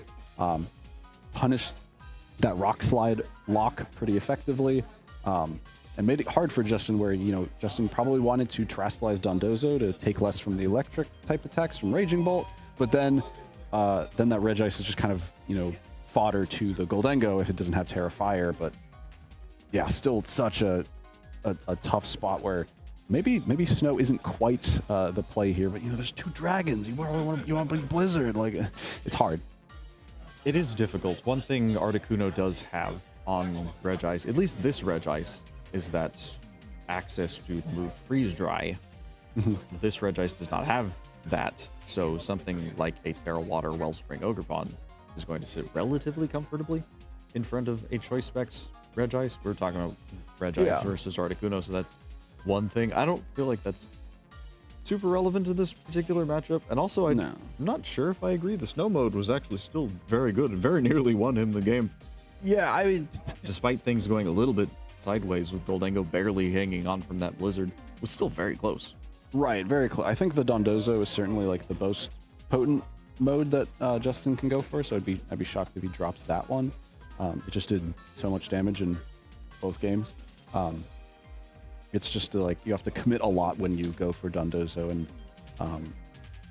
committing on that turn one looked great. He did get a double knockout at the end of that second turn, but yeah, the Rock Slide afterwards just wasn't putting in as much work, and the Goldengo, yeah, just barely bulky enough. Regice almost did it. I think, yeah, Regice also getting crit and then special defense dropped afterwards doesn't feel great either, but It doesn't help. yeah, I think Sahin, if he didn't realize it before, certainly knows now. Yeah, Goldango was extremely important here. Goldango going to be led off with that Wellspring Ogre Pawn, but Incineroar on the other side looking to punish the Goldango there while also intimidating the Wellspring Ogre Pawn. So pretty solid lead with the Incineroar here and the Dondozo. Although Dondozo, as we've said repeatedly, does have to choose to do something on this turn and doesn't have the option to protect and scout. Right, and so Sahin has a pretty good reason to want to go for a double protect, right? There's the fake out pressure from the Incineroar. There's also seeing what Dondozo gets to lock into. Even more important if Tatsugiri decides to switch in. And so we can see, oh yeah, Justin actually going for, I think, a nice play that can potentially punish that very effectively. Switching in the Ninetales that has Encore on a very simple double protect to really put the spiky shielding Ogre Pawn exactly in a bit of a bind on this turn. And Incineroar can kind of punish this Goldango if it doesn't protect, but Sahin playing it very safe here, does go for double protect, but Justin did kind of call this out and can now Encore that Wellspring Ogre Pawn, force it off the field, and give Incineroar maybe a little bit more room to do whatever it wants. Alternatively, this Wellspring Ogre Pawn has access to Follow Me, which would go before that Encore on the Ninetales. So Sahin wanted to, could go for Follow Me to negate, in a way, the Encore pressure and allow Goldango to stay safe from any potential attacks from this Incineroar as well. And that doesn't seem like a terrible idea to me. Yeah, it could go for the Follow Me. That's something that Justin has to be worried about as well. And this Ninetales doesn't have Freeze Dry either, so Justin could also just go for a safe Aurora Veil. There's if you feel like damage mitigation could be pretty important. Where, yeah, Goldango realizing, all right, I could get a Make It Rain off KO Ninetales, but then, you know, potential losing the Goldango to the Incineroar is not a great position, so Sahin wanting to be a little bit conservative, realizing how important Goldango actually is, and a nice Intimidate onto Justin's Incineroar, certainly nothing you'll complain about. However, Sahin also realizes, okay, I want to keep Ogre Pawn around as well. It's also pretty nice into the Dondozo. That IV Cudgel crit in game 1 was pretty important. And so boosting up the damage, the water damage, and minimizing the damage that it would take from Blizzard, also pretty nice, but not the only Terra. Justin's also going to be terastallizing his Incineroar to a Ghost type to drop, again, that water type weakness, that IV Cudgel. Also making it immune to the fake out that has newly entered the field from Sahin's side.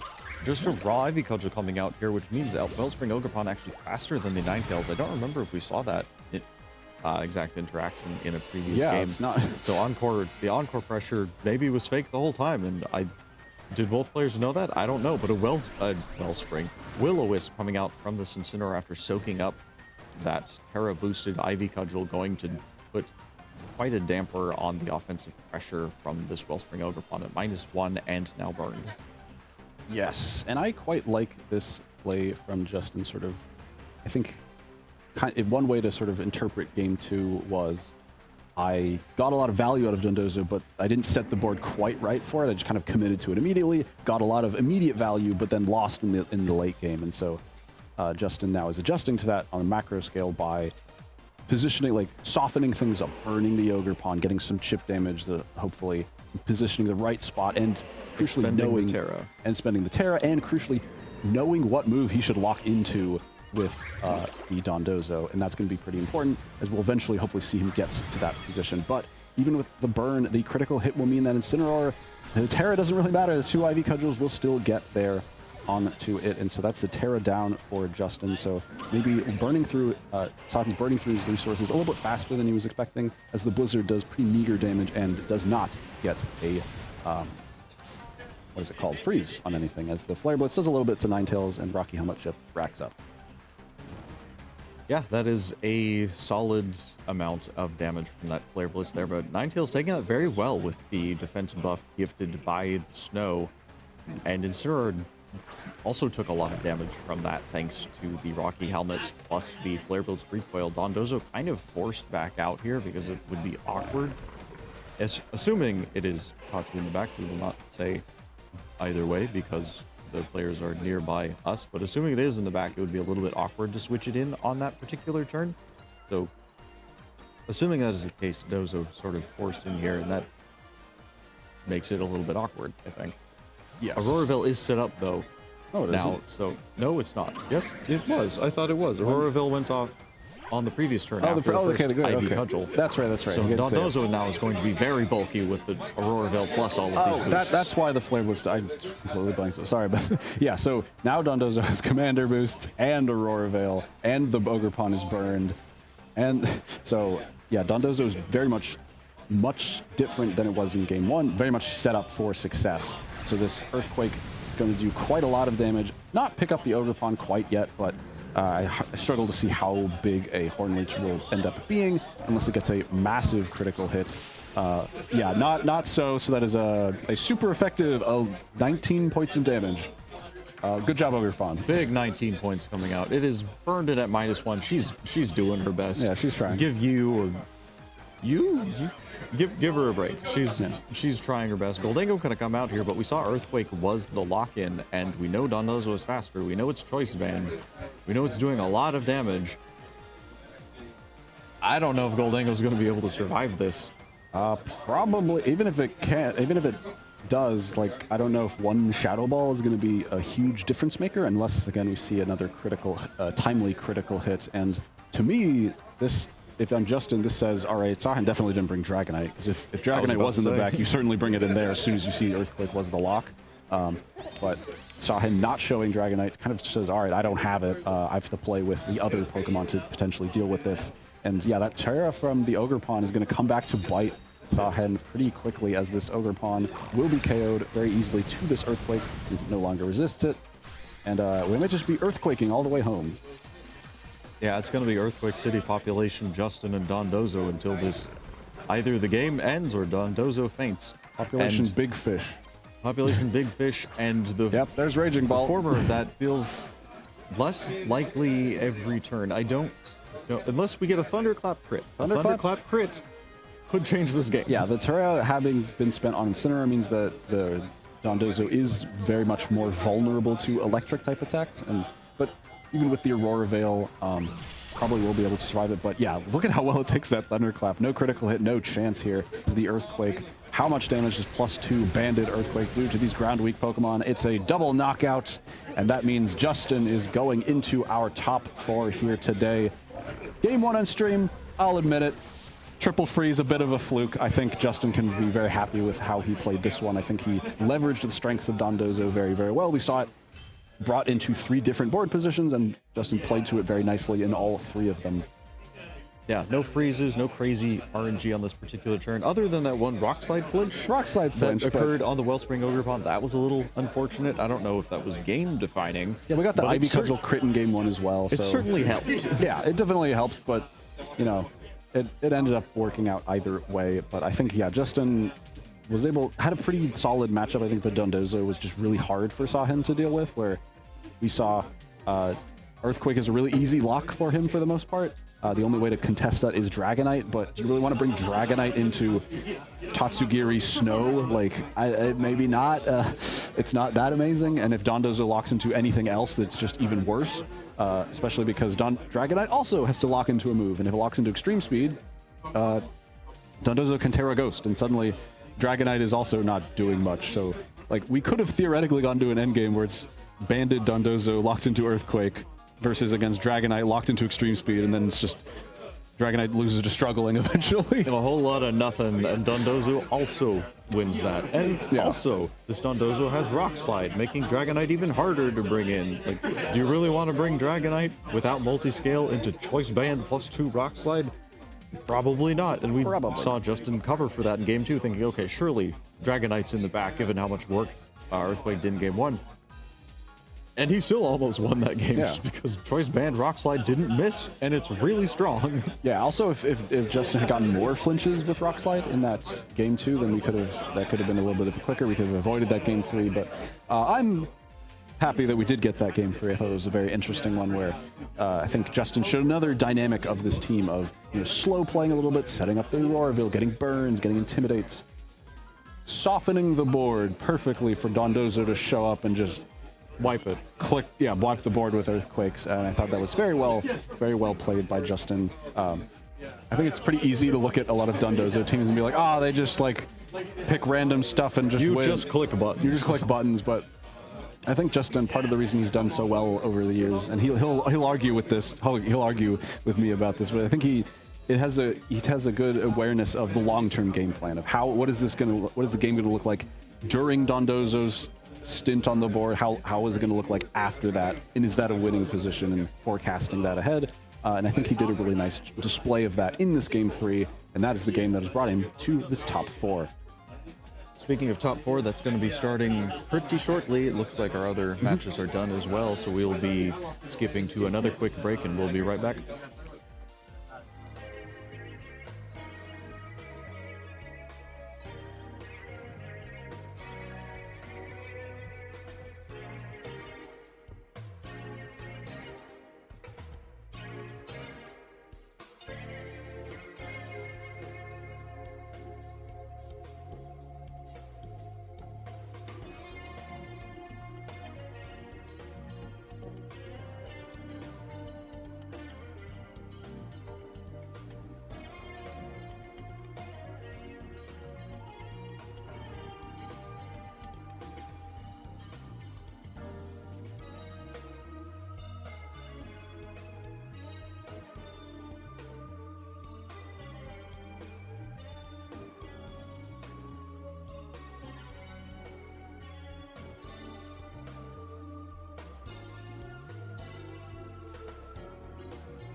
Hello, everybody. Welcome back to our top 4. Sorry. Hello, everybody. Welcome back to our top 4. Sorry about that. Welcome back to our top 4 of our Bay Area Invitational. We've whittled it down from our 16 selected Invitational players to the top 4. 25% remain. 25% remain. We've got Alvin with the crazy Como, Comfey, Torkel, Cornerstone Ogrepon team, and we have not yet had a chance to feature Himo Nishimura, longtime VGC player, still here, still kicking, and has a very interesting team, kind of reminiscent of Nils Dunlop's team that he used to win the European International Championships, but Tornadus is here instead of that booster special attack Fluttermane, but otherwise the same 5 Pokemon outside of that. Even, I think, not quite down to the items. This Urshifu has a Splash Plate instead of a Choice Scarf, but still a Terraflying Terra Blast Porygon 2 with that Ursaluna for a strong Trick Room mode. But Alvin has a slower Trick Room mode, that Bronzong and that Torkoal. Yeah, Porygon 2, not a Pokemon we've seen at all today, I don't think, on stream. Not at all, but Porygon 2, still a very good Pokemon, very bulky Trick Room setter, as we all know. Terraflying Terra Blast allows it to have, Terra Blast allows it to have pretty solid offense whenever it wants, regardless of what type of download boost it gets, and this is a download Porygon 2. So we're kicking off the game. Alvin leading off with the Como. We see the Como this time. Let's go, Mo-O. Let's go, Mo-O. It's Como-O leading off with the Ogrepon Cornerstone. And Incineroar immediately getting a pretty valuable Intimidate off, at least onto the Cornerstone Ogrepon, as well as the Rapid Strike Urshifu.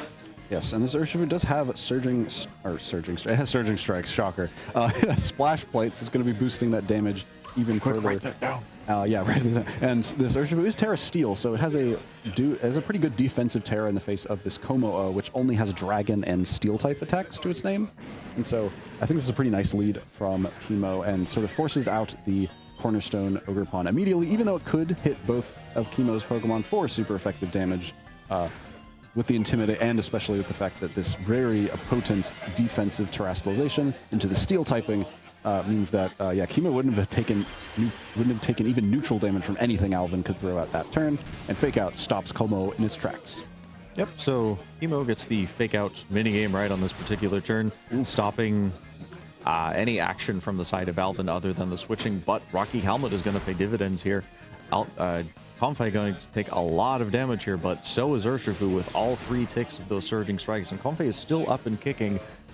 So that is good. Comfey is here to provide support and has done a lot of damage to Urshifu in the process. We were talking about how good that Terra Steel is defensively here, and getting rid of half of Urshifu's HP basically just for switching in is a really good thing. Yeah, it's pretty nice. We do have the Amoonguss in the back, but Amoonguss does not have the Pollen Puff, so there's no way to recover health on this Urshifu on this particular team, and so this damage is going to stick, is the point.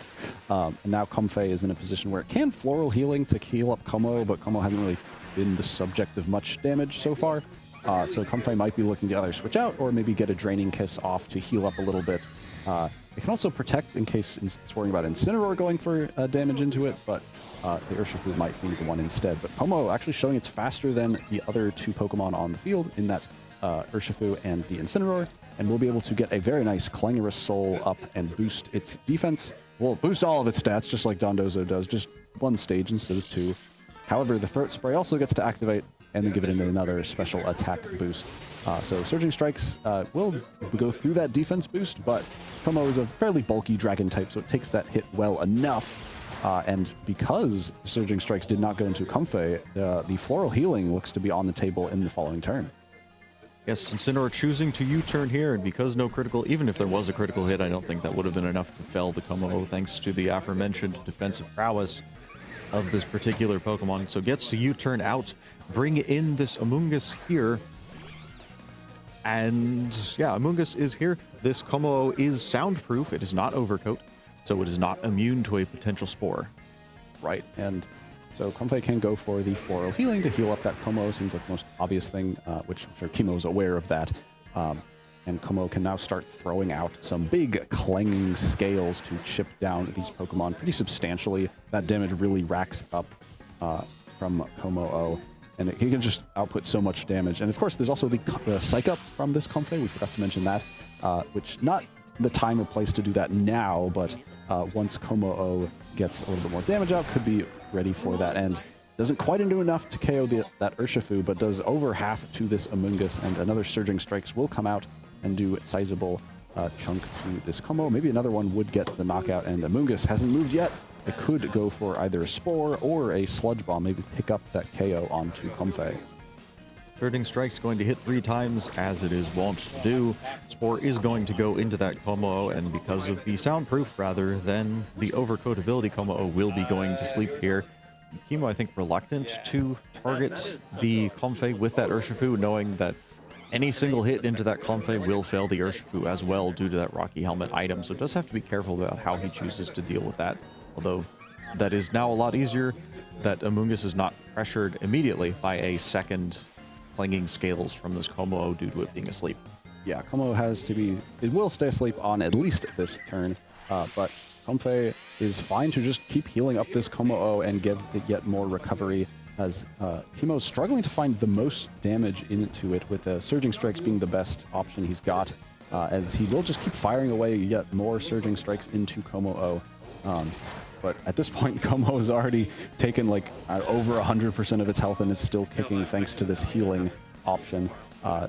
Looks like it might be in range of another Surging Strikes. Looks like it's on the verge there. But that is the last floral healing we will see on this turn, as the Comfey rather will be KO'd to that Amoonguss's Sludge Bomb. So chalk it up for Sludge Bomb Amoonguss, pretty useful into these fairy types.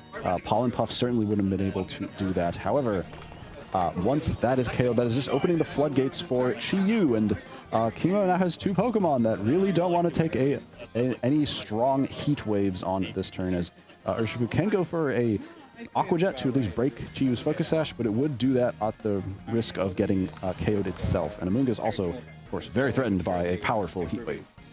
Yeah, Terra Steel definitely beneficial to get around the offensive threat that the Como posed, but now definitely definitely coming back to bite Chemo a bit, thanks to the Chi-Yu being in the back and on the field here. Now, Heat Wave coming out is going to miss something, though. It's going to miss both, actually.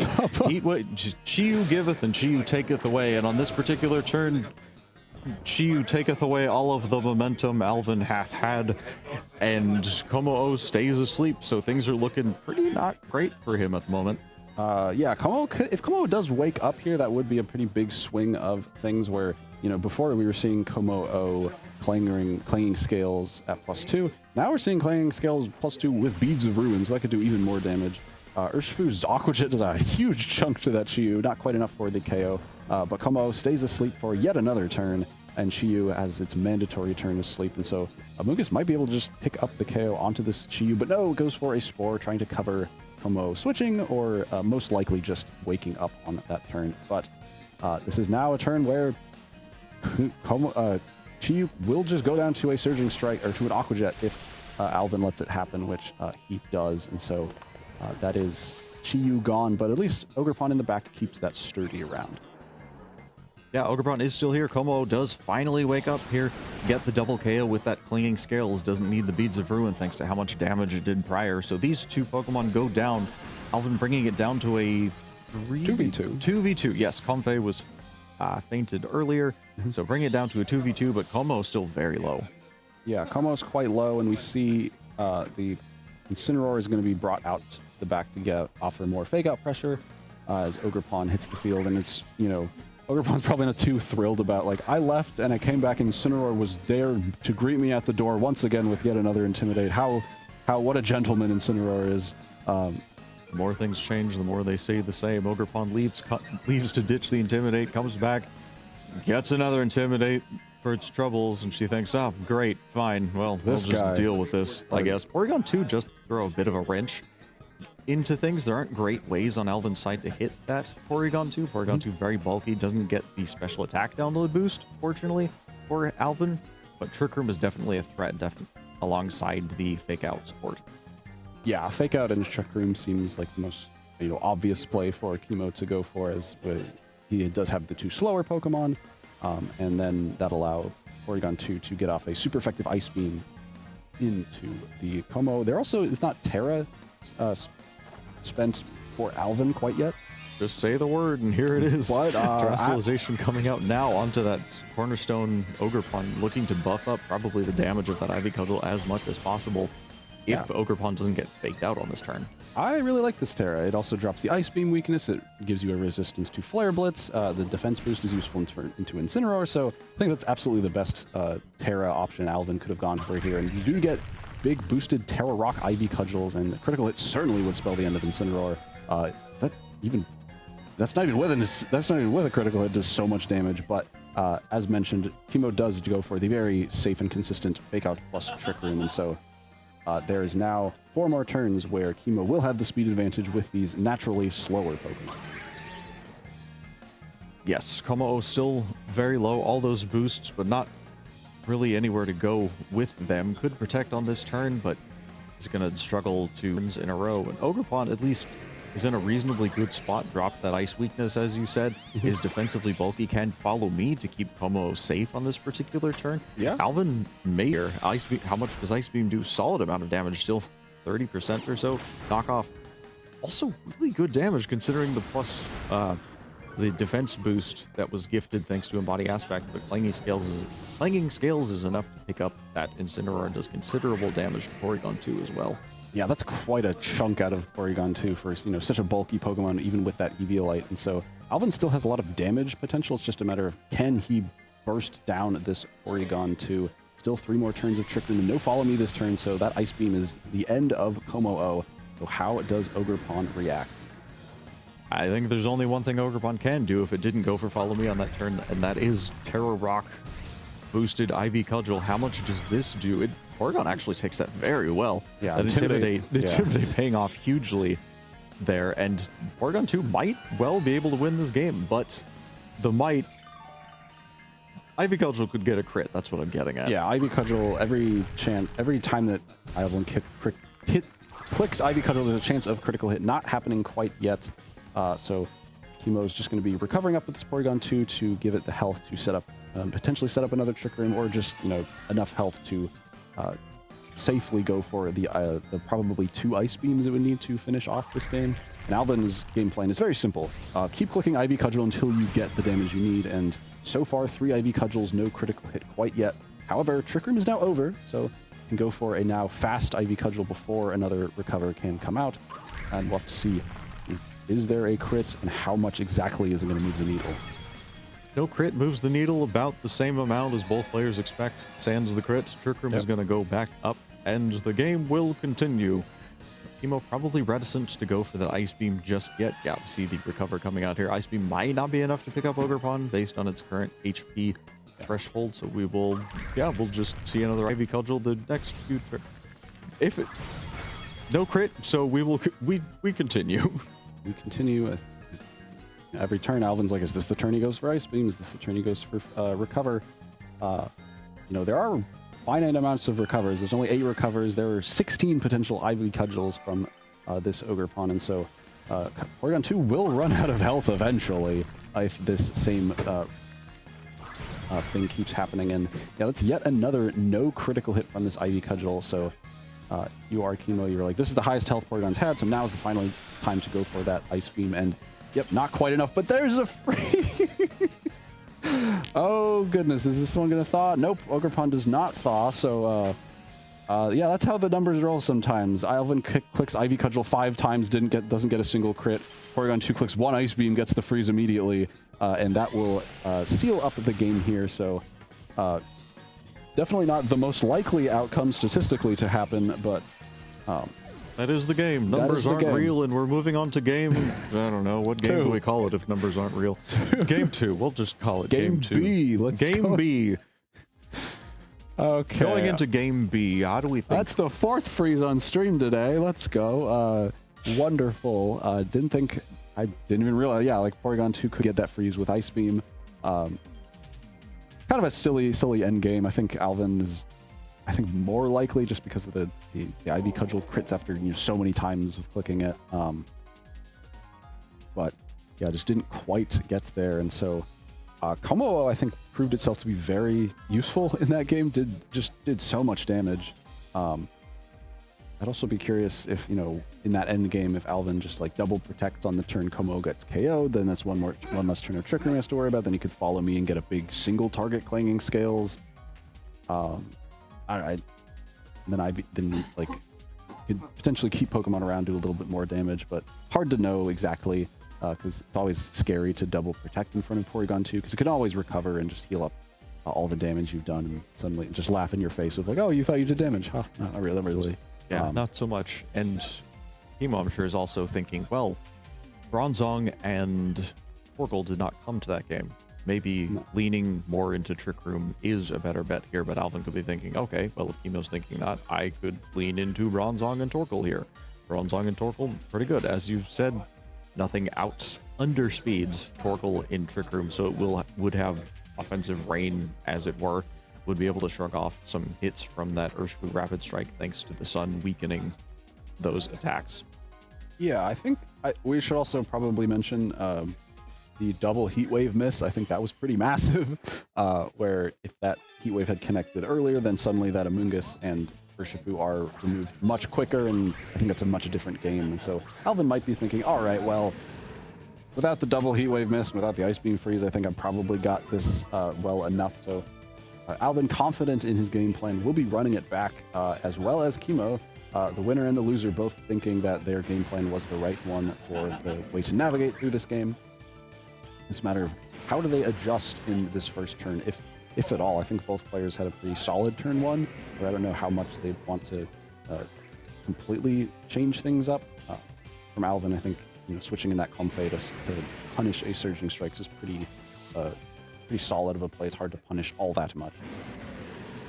Yep, and we're seeing the same play come out here, for the beginning of it anyway, from Alvin's side. Comfey switching in for that Ogerpon, doesn't want to risk eating a Fake Out plus Surging Strikes double up an immediate KO. That would be somewhat disastrous. And we see Terastallization committed immediately from Teemo's side, going to defensively bolster that Urshifu as it did in game one. Fake Out coming out into the Como-O, preventing it from moving on this particular turn. We're reminded that Como-O is naturally faster than that Urshifu. Surging Strike's going to chip it down a little bit more, but Comfey is right here to heal it right back up, should Alvin so choose. Yep, Como is almost exactly at half, it looks like. So maximum value from Floral Healing will get to almost full, and can then go for a Clangorous Soul to boost up those defenses once again. This is a spot where the Assault Vest on Incineroar isn't as useful as another item where this Assault Vest Incineroar, you loved a parting shot Como-O. Well, you couldn't do that anyway, it has soundproof, so I guess that's a bit of a moot point where, you know, Incineroar is, after this first turn of Fake Out, is pretty useless into this Como-O. What are you going to Flare Blitz for meager damage? You're going to knock off the item it doesn't have anymore, or are you going to U-turn for minimal damage as well? And especially the Como being faster than Urshifu, also very useful as it can get this defense boost before the close combat or other Surging Strikes can come out here. As the Clangorous Soul and Floral Healing plus Clangorous Soul does happen, so Como ends the turn with more health and more stats than it did before. Yep, always where you want to be if you're on the field, ending the turn with more health and more stats. Surging Strikes will bring Como down to below where it was before, and potentially in range for another Surging Strikes if Comfey is not able to assist it further, but there's nothing on the field that would prevent Comfey from doing that on the next turn. And U-turn going to come out, smack into that Como, a little bit more chip damage and allow Incineroar to pivot out safely and give something else a safe swish in here, and it is going to be that Amoonguss. Yes, so far we're seeing very similar, positions to what we saw in game one. The only major difference we saw was Teemo did not Surging Strikes into that Comfey switch on turn one, but otherwise this has been kind of almost the same game, just slightly different placements of damage, where Como has been damaged a little bit more, Comfey has been damaged a little bit less, but this Clanging Scale is once again doing quite a bit of damage, and Urshifu also not as damaged since it did not whack into that Rocky Helmet 3 times. But Teemo's content to just keep chucking these Surging Strikes into Como-O and chip away at it, saying, all right, well, it's a resisted hit, but eventually enough resisted hits will still get the KO here. And yeah, Como also really wishing it had Overcoat, because this Spore is quite annoying as Como does start to doze off. Yeah, Como not able to do anything on this next turn, has to take that guaranteed turn of sleep. Another thing to note is that with every clanging scales that comes out, Como's defense is lowered, and that will matter because Urshifu's surging strikes will start to do more and more, and eventually floral healing will not be able to offset the amount of damage that it is doing. I don't know that we will reach that point, though. It's just something to think about. Como is going to stay asleep. We see just a raw close combat doing a whole lot of damage. Back to neutral on that Como. It's a bunch of damage, and Amoonguss has yet to move. Launches a sludge bomb. Not quite enough to pick up. Como, though, does stick around.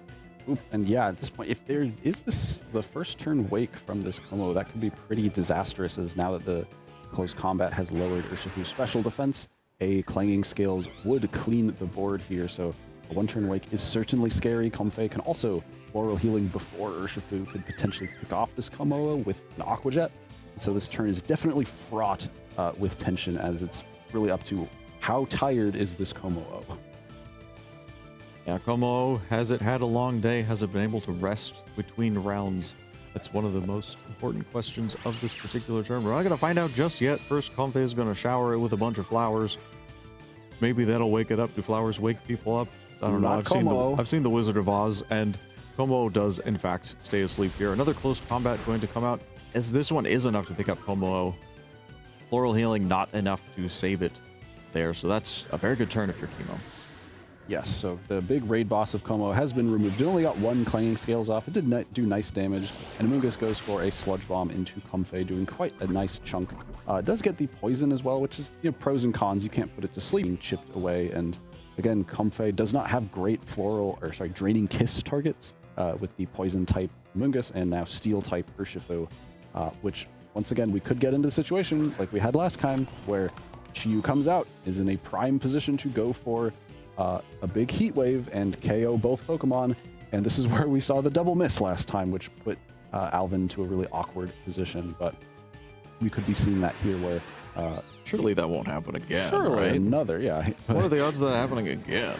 But heat wave seems like the most obvious thing, and also it's kind of nice. You get Beads of Ruin boosted draining kisses onto Comfey, so you can heal up maybe a little bit more, out heal this poison, and if Chemo does decide to just Aqua Jet and chip down the HP of this Chiyu, you could floral healing that up if you are Alvin. But Chemo recognizing, well, Urshifu kind of did his job, but let's keep it in the back. And Incineroar is the perfect Pokemon to switch into a Chiyu like this. The Draining Kiss does it's okay damage. Healing is healing. Healing is a healing. I'm not going to say that's impressive, but does get some nice recovery, as Chiyu does go for Heat Wave on this turn, and there is finally the KO onto the Amoonguss that Alvin was looking for in that first game. So finally a 3v3 Pokemon, or 3v3 for each player, and Incineroar now is on the field with Fake Out pressure, and Urshifu or the mystery fourth Pokemon can come onto the field, which we'll see is the choice as Porygon 2 now hits the field. Yep, Porygon 2 is here. Could pretty easily set that Trick Room if Chemo does have to reconcile with the fact that Torkoal could be in the back. We have not seen the fourth Pokemon for Alvin. Oh, no, it's Ogerpon. Oh, it's Ogerpon. Yes, we have seen the fourth Pokemon for Alvin. So Trick Room probably looking pretty appealing if I am Chemo. Yeah, as that's now like the big thing to get rid of is this Chiyu, and then we might be into even a similar spot where Ogerpon comes back onto the field and maybe wants to go for, click a bunch of Ivy Cudgels. But the big difference is Urshifu is still here. That's pretty big for Alvin, or sorry, for Chemo, as that would quickly remove that Terra Rock Ogerpon if it decides to go for that yet again. And Chiyu on this turn deciding, I kind of need to go for Flinch to make sure this Porygon 2 does not go for the Trick Room, goes for Dark Pulse. The knockoff into Chiyu does pretty meager damage, but does remove that Focus Sash, and Porygon does not flinch, so Trick Room is now up. Dimensions have been twisted, and now the speed advantage is firmly in Chemo's favor, and Alvin might be a little bit more on the back foot. Yeah, this looks definitely like not a great position for Alvin now. Cornerstone Ogerpon has come in. It's at full health. It has sturdy attack. That's great.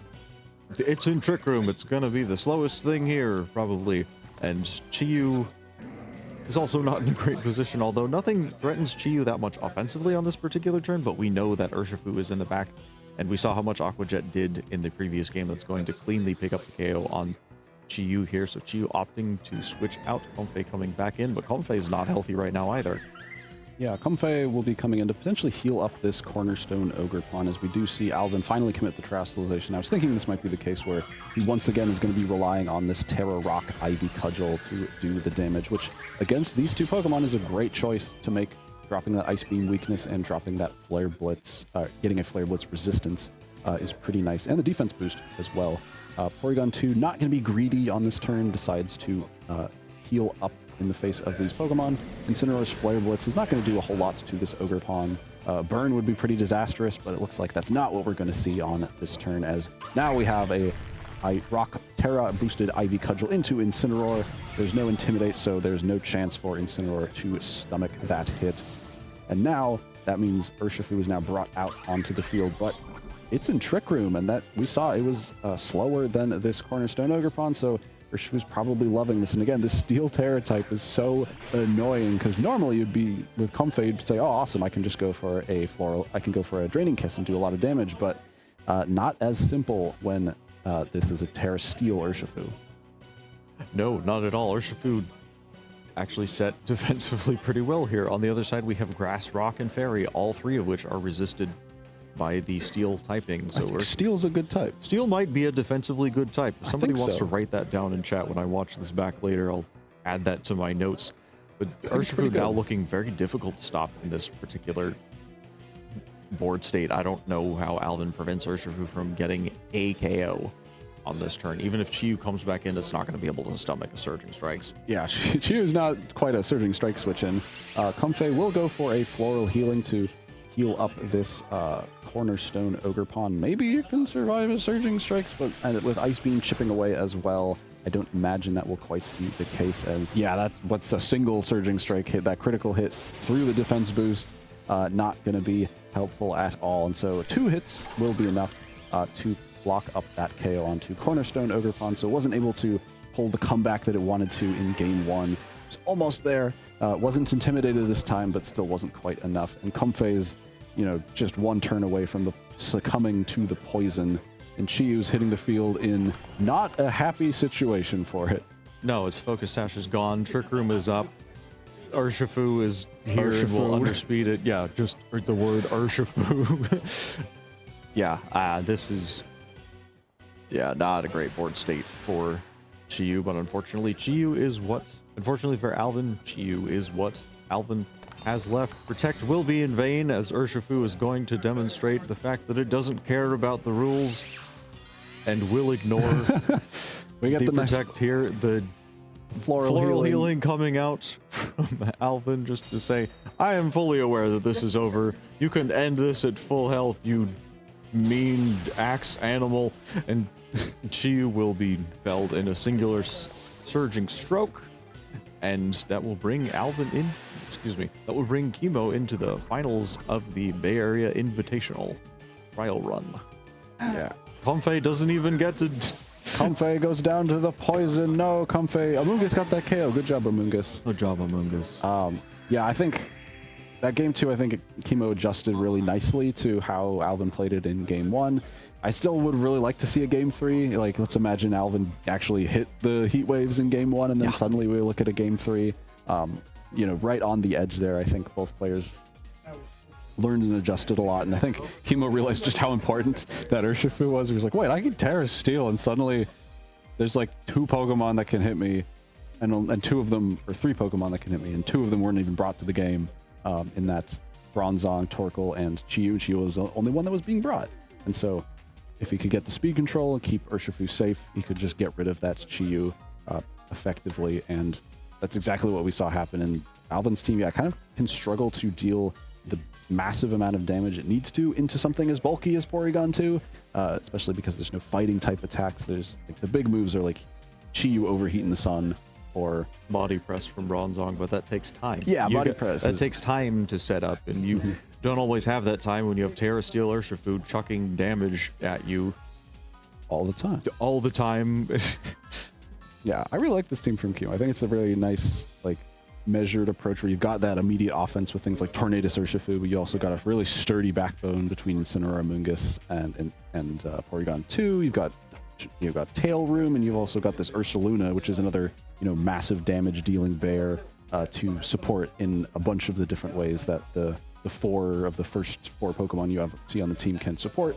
I think it's not like an exact not exact 6 Pokemon I think I've seen before in this format, but I like the look of it. It's got a lot of options, and I think Kimo showed a number of those against a team he certainly didn't prepare to play against in Alvin. No, I would find it hard to believe if anyone said, "Oh yeah, I'm prepared for my Como Chiyu." I got that matchup on lock. Como Chiyu Confe Bronzong. Who hasn't prepared against that? Me. I haven't. I've never seen that.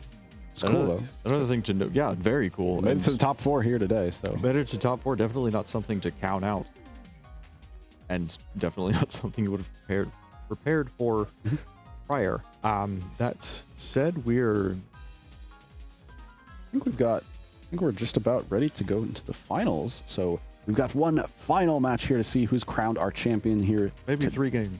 Yeah, hopefully 3 games. Maybe we'll get a second game 3. Second game 3, maybe. We'll see. For the whole day. Who will be crowned our invitational champion, get all of that wonderful prize money and everything. There's cash money on the line, by the way. We'll be back in just a brief moment for the final game in our invitational, so don't go anywhere.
Hello, everybody, and welcome back for the final time for the grand finals here today. We've seen these players on stream. I just made the observation that they both froze people on stream. I'm Zach, once again, for the final time, joined by Ben, and we've got an exciting, chilly finals for you two today. We've got the Dondozo Regice team against Chemo. We saw in the prior game freezing the Ogre Pawn Cornerstone with that Porygon 2. And I'm really curious to see how this matchup plays out because I feel like a lot of things are on the table for both players. Yeah, I don't look at anything on either team and think, oh, well, I'm never bringing that to this matchup, which, yeah, just indicates that these are two very strong teams that are matched up reasonably well into each other. We're getting right into it, barely giving me enough time to say that we joked that both players have gotten freezes on stream, and that's why they're both in finals. That's why that's they're the in joke finals, part. yes. Justin leading off with that Dondozo and Incineroar, and Chemo leading off with an Incineroar of his own alongside the Porygon 2. Justin's Incineroar appears to be faster than Chemo's. Yep, it gets that Intimidate first, so has Fake Out Pressure first, and because Dondozo is on the field, this Porygon 2 will get the special attack download boost, which is very important because this Dondozo, as we saw, is oblivious. It is not unaware of that stat boost, and so that means Porygon 2 will be able to do extra damage with a Terra Blast into this Dondozo, especially if it does not get to consume a Tatsugiri and get those commander boosts if this Incineroar leaves the field. And so this is very much keying into Chemo trying to go for a Trick Room mode, so I wouldn't be surprised if there's an Amoonguss in the back as well, even an Ursaluna potentially, though Urshifu is also a Pokemon on the table, but I might not have suspect a Tornadus at this point, given the Trick Room leaning so far, but it's certainly an option, especially with the likes of Taunt to stop the shenanigans. But this is, of course, also Choice Band Dondozo, so a lot of damage coming out, and especially now that Commander is activating. Yep, Commander activating, Incineroar leaving the field, Justin forfeiting the faster Fake Out Pressure that we mentioned in turn 0 there. So Dondozo is going to get all of its prerequisite boosts before it does what it will be doing for the remainder of this game. So question 1, does Fake Out come out from Chemo? Question 2, into which slot does Fake Out go out into? And we'll get the answer to that in a moment, and it won't matter because this Dondozo has elected to lock in the Terra Ghost, making it also immune to the Terra Blast from Porygon 2, unless Porygon 2 chooses to Terastallize as well, which it could do to get around the Earthquake that was locked in by this Dondozo, and goodbye Incineroar. What Incineroar? I didn't see it. Where are the Incineroar? I was promised cats. Where are the cats? You must have blinked. The cats have gone, and the room has been flipped over. This is just like an apartment if you come home with 3 cats. The cats are gone, the room is flipped over. They're hiding in the closet. Knocked everything off the table, but this does pave the way for Amoonguss to come in, and this Dondozo is unlike many other Dondozo that we've seen throughout Scarlet and Violet. It has nothing, and I repeat, nothing to stop Amoonguss from running away with it. Thankfully, this Amoonguss does not have Clear Smog. That would put a big damper on things, but Spore in Trick Room will do just as well. It's a big enough damper, I think. It's a big enough damper here, but Porygon 2 took that Earthquake pretty well, and as you mentioned, it now has a really good reason to Terra Flying because this is Choice Band Dondozo again, and it's locked in because it's Dondozo, and it's Choice Band, so it's locked into Earthquake, and so now Porygon 2 just clicks the button and says, I'm never taking damage from this Dondozo ever again. For the rest of this game. For the rest of this game, yeah. And everyone say happy birthday because it is Porygon 2's birthday. Happy birthday, Porygon 2. We're all happy to see you except for Dondozo, who is not happy at all to see you in this And we got you the gift of moment. ground immunity and shooting air at Dondozo, which does respectable damage, but solid damage. Not all that much, and Dondozo is ready to just fire off yet more Earthquakes. And I like this play from Chemo, just a safe protect, knowing he can Spore Dondozo at any time, and realizing I just need to get as many Terra Blasts off as possible into Dondozo. And so now Chemo's certainly in the, diffuse Dondozo bomb mode, and Spore is certainly one way to do it, so Dondozo will be not attacking on this turn. Spore is one of the best ways to do that, stop Dondozo from moving on this particular turn. And now the game is, can Chemo possibly knock Dondozo out on the same turn that he is able to Spore the Tatsugiri that is currently invulnerable? If he's able to do that, he will wrest a large amount of momentum. He will have pretty definitive control of this game if he is able to land a Spore as he gets rid of Dondozo. We see Porygon 2 reversing the Trick Room, actually. Chemo deciding, okay, the best way to do that is to turn Trick Room off. Yeah, he probably wants to turn Trick Room off so he can attack with Porygon 2 and then get the Spore into the Tatsugiri if he's trying to go Tatsugiri hunting. Dondozo does not get a chance to wake up on this turn quite yet, and so Amoonguss' Spore will be in vain, but given how meager that Sludge Bomb damage is, thanks to the Ghost resistance to it, is totally fine here. And now, Porygon 2 actually going for yet another Trick Room on this turn, so Dondozo will eventually wake up, but Amoonguss will not have the chance to go for a Spore yet, but will Protect, will be able to stall out this final turn, see if Dondozo actually does wake up, and all the while Porygon 2 is getting the chance to just chip away with these Terra Blasts, and Dondozo has no recovery, has no leftovers, and so this Earthquake will be... if you Earthquake and it's a Flying type and a Protect, did the ground really move? No, I don't think so. I don't see the animation of the ground moving, so it's like Earthquake never happened, even though the PowerPoint is consumed. Curious, we'll ask scientists and philosophers and see if they come to a different conclusion. I like the reversal and re-implementation of Trick Room on that particular turn. Chemo saying, I have basically full control over what is going to happen in the next few turns, with the asterisk of sleep turns, right? So he is able to say, okay, I'll just turn off Trick Room, turn it back on to get more turns of Trick Room later on, and I think that is the mark of a player that is really understanding the situation that they're in.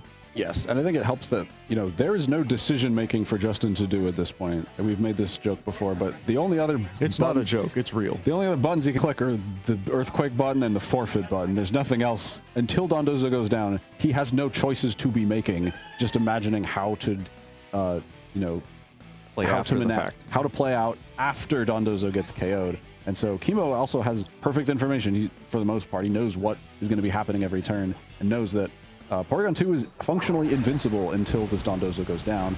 Not quite the same for Amoonguss, as it will take quite a hefty chunk from that Earthquake, and another Terra Blast will barely not KO this Dondozo. Sludge Bomb, however, will pick up that KO, which is probably not quite what Chemo wanted, maybe looking to get a Spore onto that Tatsugiri or break that Focus Sash potentially with that Sludge Bomb, but gets neither of them on this turn. So Justin reasonably gets a good amount there, and I think because of the speed order there's no Trick Room up currently, and so Justin kind of gets out of that whole Dondozo waiting room relatively unscathed. Only had to really lose that Dondozo, and had to force a Terra Flying at a Porygon, and so now Ninetales comes in looking its chops, thinking this is a great Blizzard time. Yeah, it's not the way that I expected that turn to play out, but I'm not the one in finals, so who am I? Who am I to question? Trick Room now not on the field. Snow has been set up thanks to the arrival of Ninetales, so Chemo now has to wonder: is Reg Ice in the back, and do I have the tools to deal with that? Incineroar's in the back. Incineroar's in the back. That's right. No actual way to take advantage of the snow other than Ninetales' own Blizzard, of course. Still respectable damage, and of course, let's not forget, Tatsugiri is pretty offensive on this team. It does have a Focus Sash, so it has very little reason to run a lot of Bulk.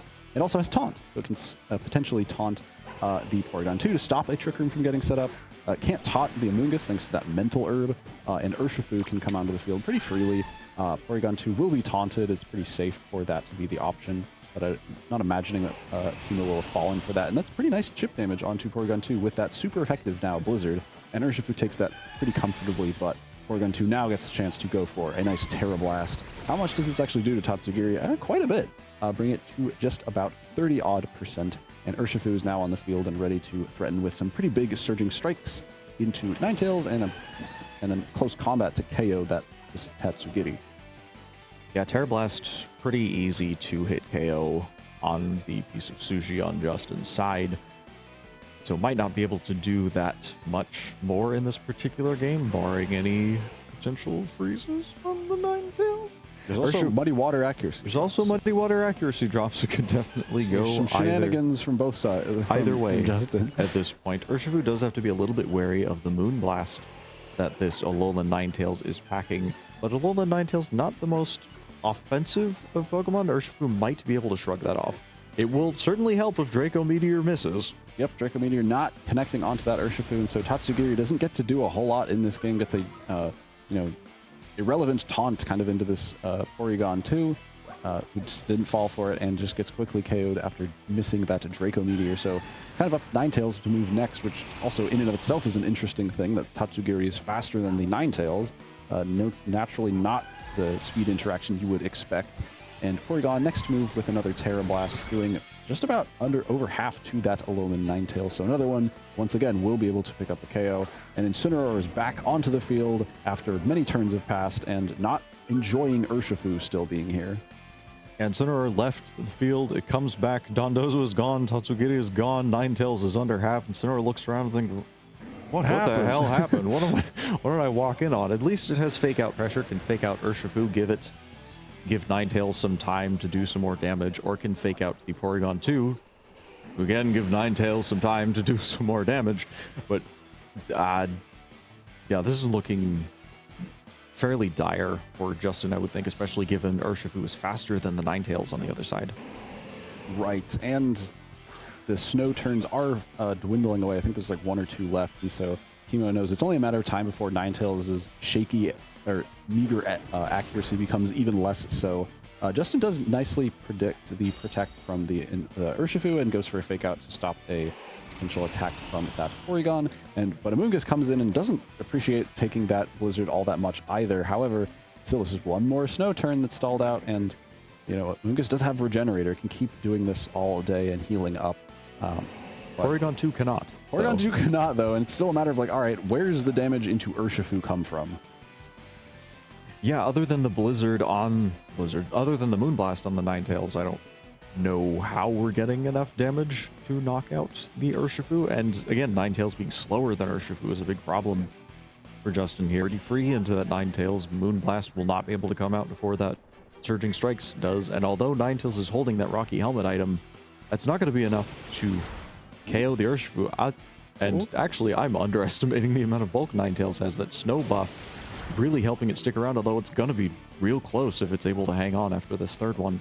I think this will be just enough to pick up that KO on Ninetales, but that's still maximum value out of that Rocky Helmet, because this is a very bulky Ninetales. We saw it's slower than that Tatsugiri, which is a lot of bulk on Ninetales, so it does survive, or doesn't survive, but just narrowly, but maximum Rocky Helmet damage is pretty nice. So Incineroar will be able to finish off the Amoonguss with that Flare Blitz, but crucially, Urshifu is still kicking with just a little bit of health. It took a lot of Rocky Helmet and kicking. Yeah, and it took a lot of Rocky Helmet chip damage, but 20 health is not 0. It's 2 away from 0, actually. And so Incineroar still has a good amount of work to do. It kind of needs to click Flare Blitz twice and to see if it is afforded the opportunity to do that. Seems unlikely at this point, and that's not even talking about the Porygon 2 that is here with Eviolite intact. It's going to be very bulky, going to be able to stomach attacks from Incineroar pretty well, especially if it elects to recover rather than attack on this turn. And I'm not seeing a way for Incineroar to deal with both of these Pokemon, especially given how much damage Surging Strikes is doing, and that will bring us to 1-0 in Chemo's favor and on to game 2. Yeah, its Surging Strikes was doing a lot of damage. I thought maybe it would be able to survive it with the Figgy Berry. It might get knocked into range and then survive that all 3 hits. But not to be. I think that chip damage put it into range where it didn't get that berry recovery, and so couldn't survive another one. And so, yeah, that's Chemo taking game 1. And so we saw from Justin kind of a soft commit to the snow. I hesitate to say snow mode if it's just Ninetales. But that proved pretty effective, right? Justin sort of prompted Chemo to go for the Terra Flying with the Porygon 2, and then was able to punish that relatively well with the Ninetales. It just wasn't the follow-up damage onto that Urshifu. And I think we can think back to Tatsugiri missed that Draco Meteor onto that Urshifu, and suddenly an Urshifu was at the end of the game, had 20 health.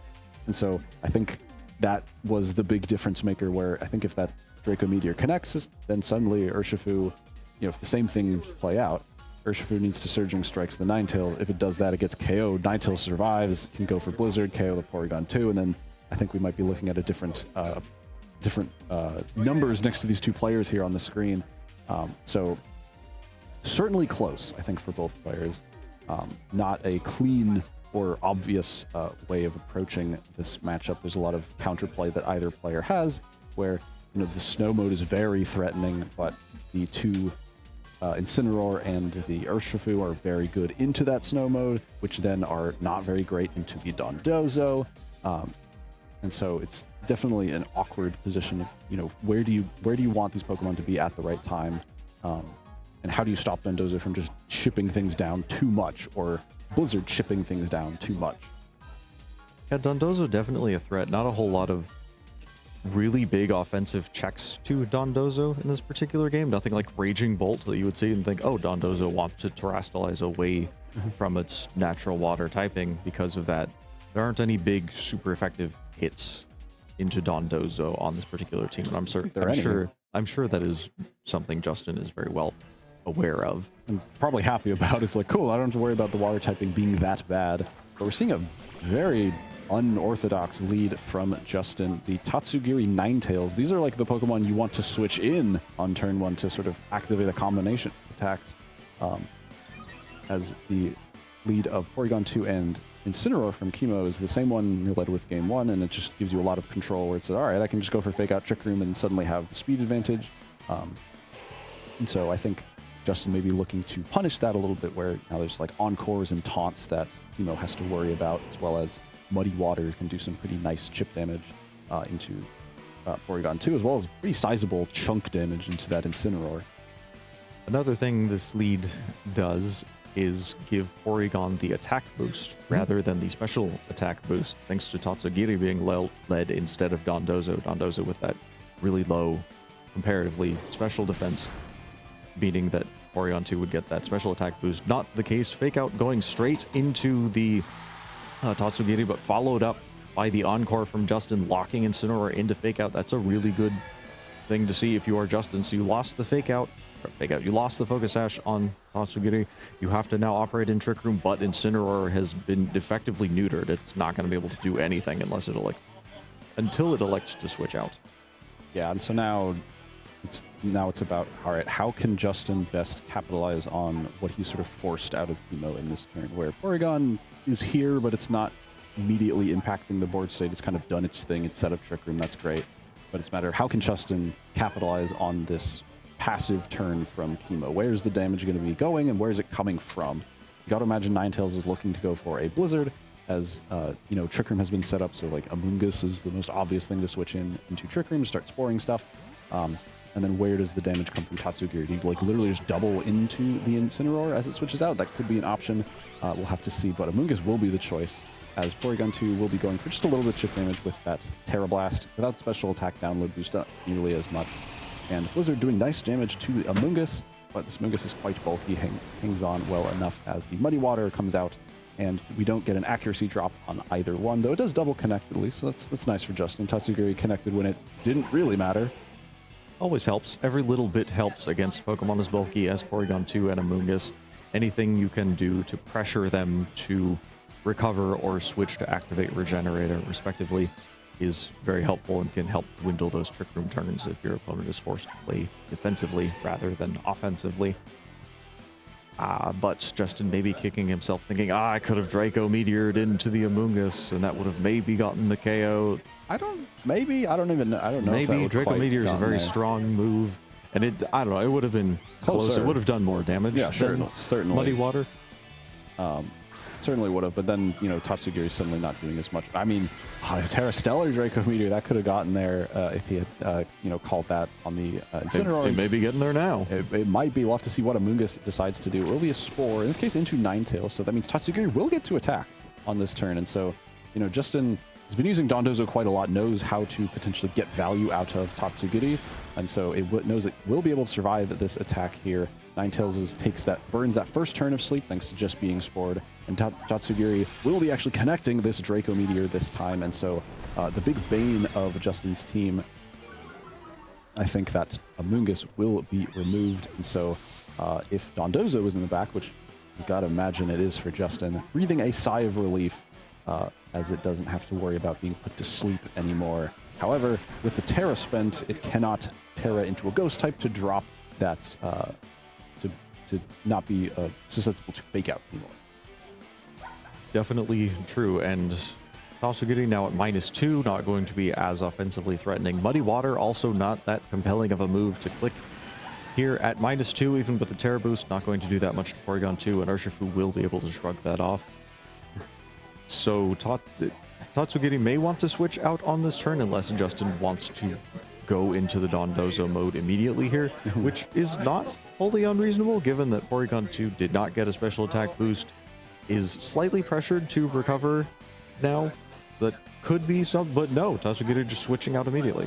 Yeah, I think he could have switched in Dondozo there to try to get like the commander activated immediately, but then like once Dondozo goes down, you might forget like, oh yeah, Tatsugiri's at -2 and is really not going to do a whole lot after that, so it's really banking a lot on Dondozo, where I don't know if Justin needs to reach that much for it. So Incineroar is a much better switch, knowing that like, all right, you're probably not going to Surging Strikes the Tatsugiri as it 4 times resists water, but he does anyway. However, I think now since Incineroar is at full health, might be able to survive all 3 hits of the Surging Strikes with this Figgy Berry. I think the Mystic Water might make it a little bit close. We'll have to see. Yeah, I think this is just on the edge, and then, yeah, that's still a KO. So Incineroar will be KO'd. All 3 critical hits from those Surging Strikes. Urshifu is so strong with that Splash Plate. Move over Mystic Water. We got Splash Plate here, the cool one. I think so. And that's pretty bad for Justin, kind of losing Incineroar kind of for nothing here. However, the good part of this is that he does get Dondozo in safely, and so he can now's the important turn, is what do you lock into with Dondozo, and is there a reason for it to not be Earthquake? I'm not seeing a compelling reason on the field right now to not lock Porygon into 2 can Terrestrialize. Porygon 2 That's the could reason. still Terrestrialize. Porygon 2 can turn into a flying type and become immune to those earthquakes, and Justin's going to have to call, I think Terrestrialization is going to be spent, and even if it is not, it can be spent on the next turn. Does that force Rock Slide? Are we going to see Wave Crash? Are we going to see, what's the other move on this? The Terra Ghost, Terra Blast. Well, it can't Terra Ghost, so it's not going to be Terra Blast. Probably not Terra Blast. Not a whole lot of damage there. No, not quite. And Ninetales has burned through a couple turns of sleep, so it has a chance to wake up. But Incineroar will be coming onto the field, so if an Earthquake does come out and this is enough to pick up this Incineroar, that would be pretty great for Justin, as we have Ninetales switching out. And of course, Tatsugiri, the only option left, as Incineroar was thrown into the wood chipper of Surging Strikes earlier. So Tatsugiri with that Terra Crown jumping inside of Dondozo's mouth, giving it the commander boost for potentially the final time in this tournament. So all those stats boost, and now it is just how much damage does this Dondozo do? Interesting interaction there. You see the screen darken because a Terran Pokemon entered the field, but a Terran Pokemon is no longer on the field because Tatsugiri is now in Dondozo's mouth. It's not something you see very often. Dondozo does choose to lock into that Rock Slide, though, and Rock Slide probably not enough to pick up that Incineroar, and barely not enough to pick up that Incineroar. 18 health in the red. Trick Room expires at, I would say, the perfect time for Justin. Yeah, so now Chemo can go. Yeah, it's good for Justin, but Chemo does have the Fake Out and Surging Strikes to just chip away at this. And I'm really curious, how much does this Rock Slide actually do to Urshifu? Urshifu is a fighting type. It does resist Rock Slide, so it's not going to do huge amounts of damage, but how many Rock Slides does it take to get this Urshifu off the field is the big thing. And if Chemo was thinking, oh, saving Terra for my Porygon, certainly not going to be doing that now, as it's just going to be weak to those Rock Slides. I mean, and Urshifu now has no reason to Terrestrialize into that Steel typing. It already resists the rock moves. So Chemo can kind of just sit on Terra for at least a little bit longer. As the Surging Strikes really didn't do a whole lot into Dondozo. It'll need at least 3 more, I think, to even come close to KOing. So that's 3 more Rock Slides that Justin can go for. That could also flinch. Let's not forget that. That's a solid amount of damage into That's a Urshifu. lot. The double Okay. connect. 3, maybe That's 4 hit okay. KO. I was like, that was a critical I was hit like, into that's Urshifu. got to be a critical hit. That's way too much. That makes a lot more sense. That still does a lot of damage, though, and Urshifu does not flinch, is able to get these Surging Strikes off, doing that somewhat guaranteed damage into the Dondozo. I say somewhat because of the Rock Slide flinch chance. Still doing quite a bit, though, slowly chipping it down bit by bit, and every bit matters.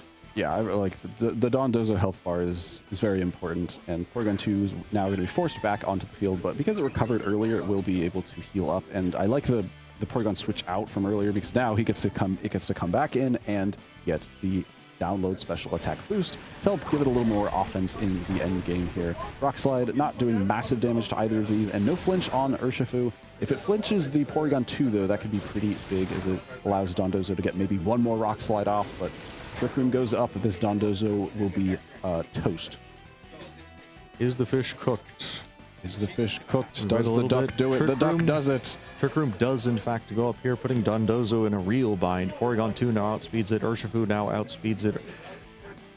And I think this is just a... this might just be game. yeah, I don't see why you wouldn't, if you're Chemo, go for the Terra Blast KO and then the post-combat to KO that Tatsugiri. So Dondozo will be felled after doing quite a lot of damage with that Rock Slide. Justin may be thinking, oh man, if I had clicked Earthquake, then Incineroar doesn't get to do the things that do more damage to the Urshifu, can maybe get rid of that, but as it stands, both Tatsugiri and Dondozo are felled here, and it's just the sleeping Ninetales that will be forced back out for Justin.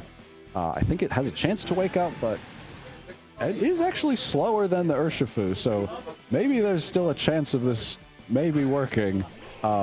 Though I think with the download boost that Porygon 2 has, I think its Terra Blast will be doing just a little bit too much damage here. And oh, that's right. Chemo also has Terra on the Urshifu, so has saved that Terra Steel in order to resist these attacks. And Terra Steel Urshifu has looked so good on stream, where it's like, wow, there's just a lot of Pokemon that can't hit a Steel type. Cool. I can just sit here and click Surging Strikes more. Yeah, it's looked very compelling today. Does Ninetales survive this Terra Blast? It does. Good So job. Blizzard now... Oh, never mind. Isn't even going to happen. What does that move look like? Ninetales stays... What does that move look like? I think we've seen enough of it. So Ninetales is going to be felled here. Rocky Helmet Recoil, the last bit that Justin can do here and end the tournament. Chemo able to weather the Dondozo snowstorm and win the Bay Area Invitational Trial Run event. Yes, so congratulations to Chemo, expertly played. Based on the games that I saw, Urshifu was just incredible. The Terra Steel with that splash plate, saying, all right, I don't need like Choice Scarf, I can just do more damage, and then Survive. And survive. How do I keep Urshifu safe? Well, I've got Fake Out, I've got Redirection, I've got Trick Room, I've got Tailwind, I've got everything so that I can pick the bear that will do the damage and then give it all the tools to do the damage it needs to do, whether it's, Facades or Earthquakes or Close Combats or Surging Strikes. And in this matchup, the Urshifu was just so difficult to deal with, where it was bulky enough to stomach those ice moves from the snow form of the team, and then being able to just, punch through Dondozo slowly. I'm not going to say it was incredibly impressive damage, but It got there. it eventually got there, and certainly helped out in that way.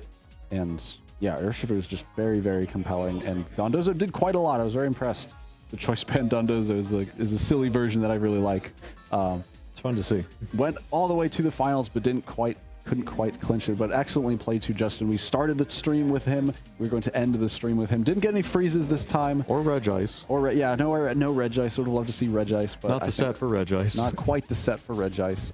As the snow spam is a little bit hard to see here, but yeah, excellently played from Chemo. I really liked the approach that he had, realizing that, okay, yeah, Porygon 2 Incineroar Urshifu was just going to be very hard for Justin to deal with, and I think he fought valiantly, but just not quite enough. Maybe in a couple of Rock Slide flinches could have turned the tides, but Of course. that's what happens when you are clicking moves like this. We've seen double Heat Wave miss. We've seen triple Blizzard freezes. We've seen everything today in this invitational tournament. We put the best of the best here, and we got some great play from all of our players here in the Bay Area, and I'm super happy that we got to showcase some of these players. Again, this was a trial run. Our intent was to have another one of these when Champions inevitably comes out. When that will be, who knows? But we'll find it when that happens. So we'll hopefully have another one event like this. I think we've shown that.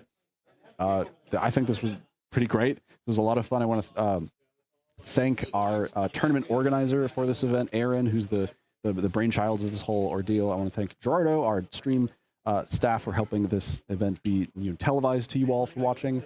And Let's thank all the players for coming out as well. Instead of choosing to stay home and play in the Grand Challenge, Global Challenge?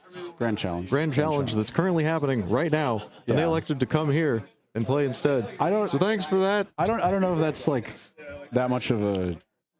It's a commitment. Let's thank them for that. But would you rather play in-person best of 3 That's or a separate online question. best of, I don't know if they're giving up all that much is what I'm getting at.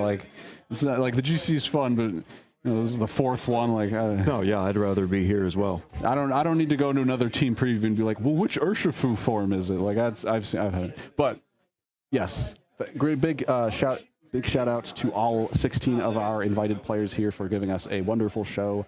Be able to look at the cool teams that they brought here and the stuff. So there's a lot to learn from that. Yeah, a lot to learn from this. I think this Terra Steel Mystic Water Urshifu was so impressive. Put in so much work. Yeah, put in so much work in both of the stream games. So I'm really curious to see where the meta goes from here. We've got Toronto and is it next? Not next. Is it next weekend? Soon we'll be kicking off with official events. But it's always fun to see where the grassroots go and what happens there. So big shout out, big thank you to everyone here. Thank you to Aaron. Thank you to Gerardo. Thank you to you all for watching. This has been the very first of hopefully many more invitationals in the Bay Area. So thank you all for tuning in and supporting us. So I think from myself and Ben, that is all we've got for our show today. Thank you so much for watching. Follow us on Discord, Twitter, all the other stuff. NorCal VGC. NorCal VGC is where you can find all of us. And yeah, thank you, everybody. And we'll see you all for more events in the future.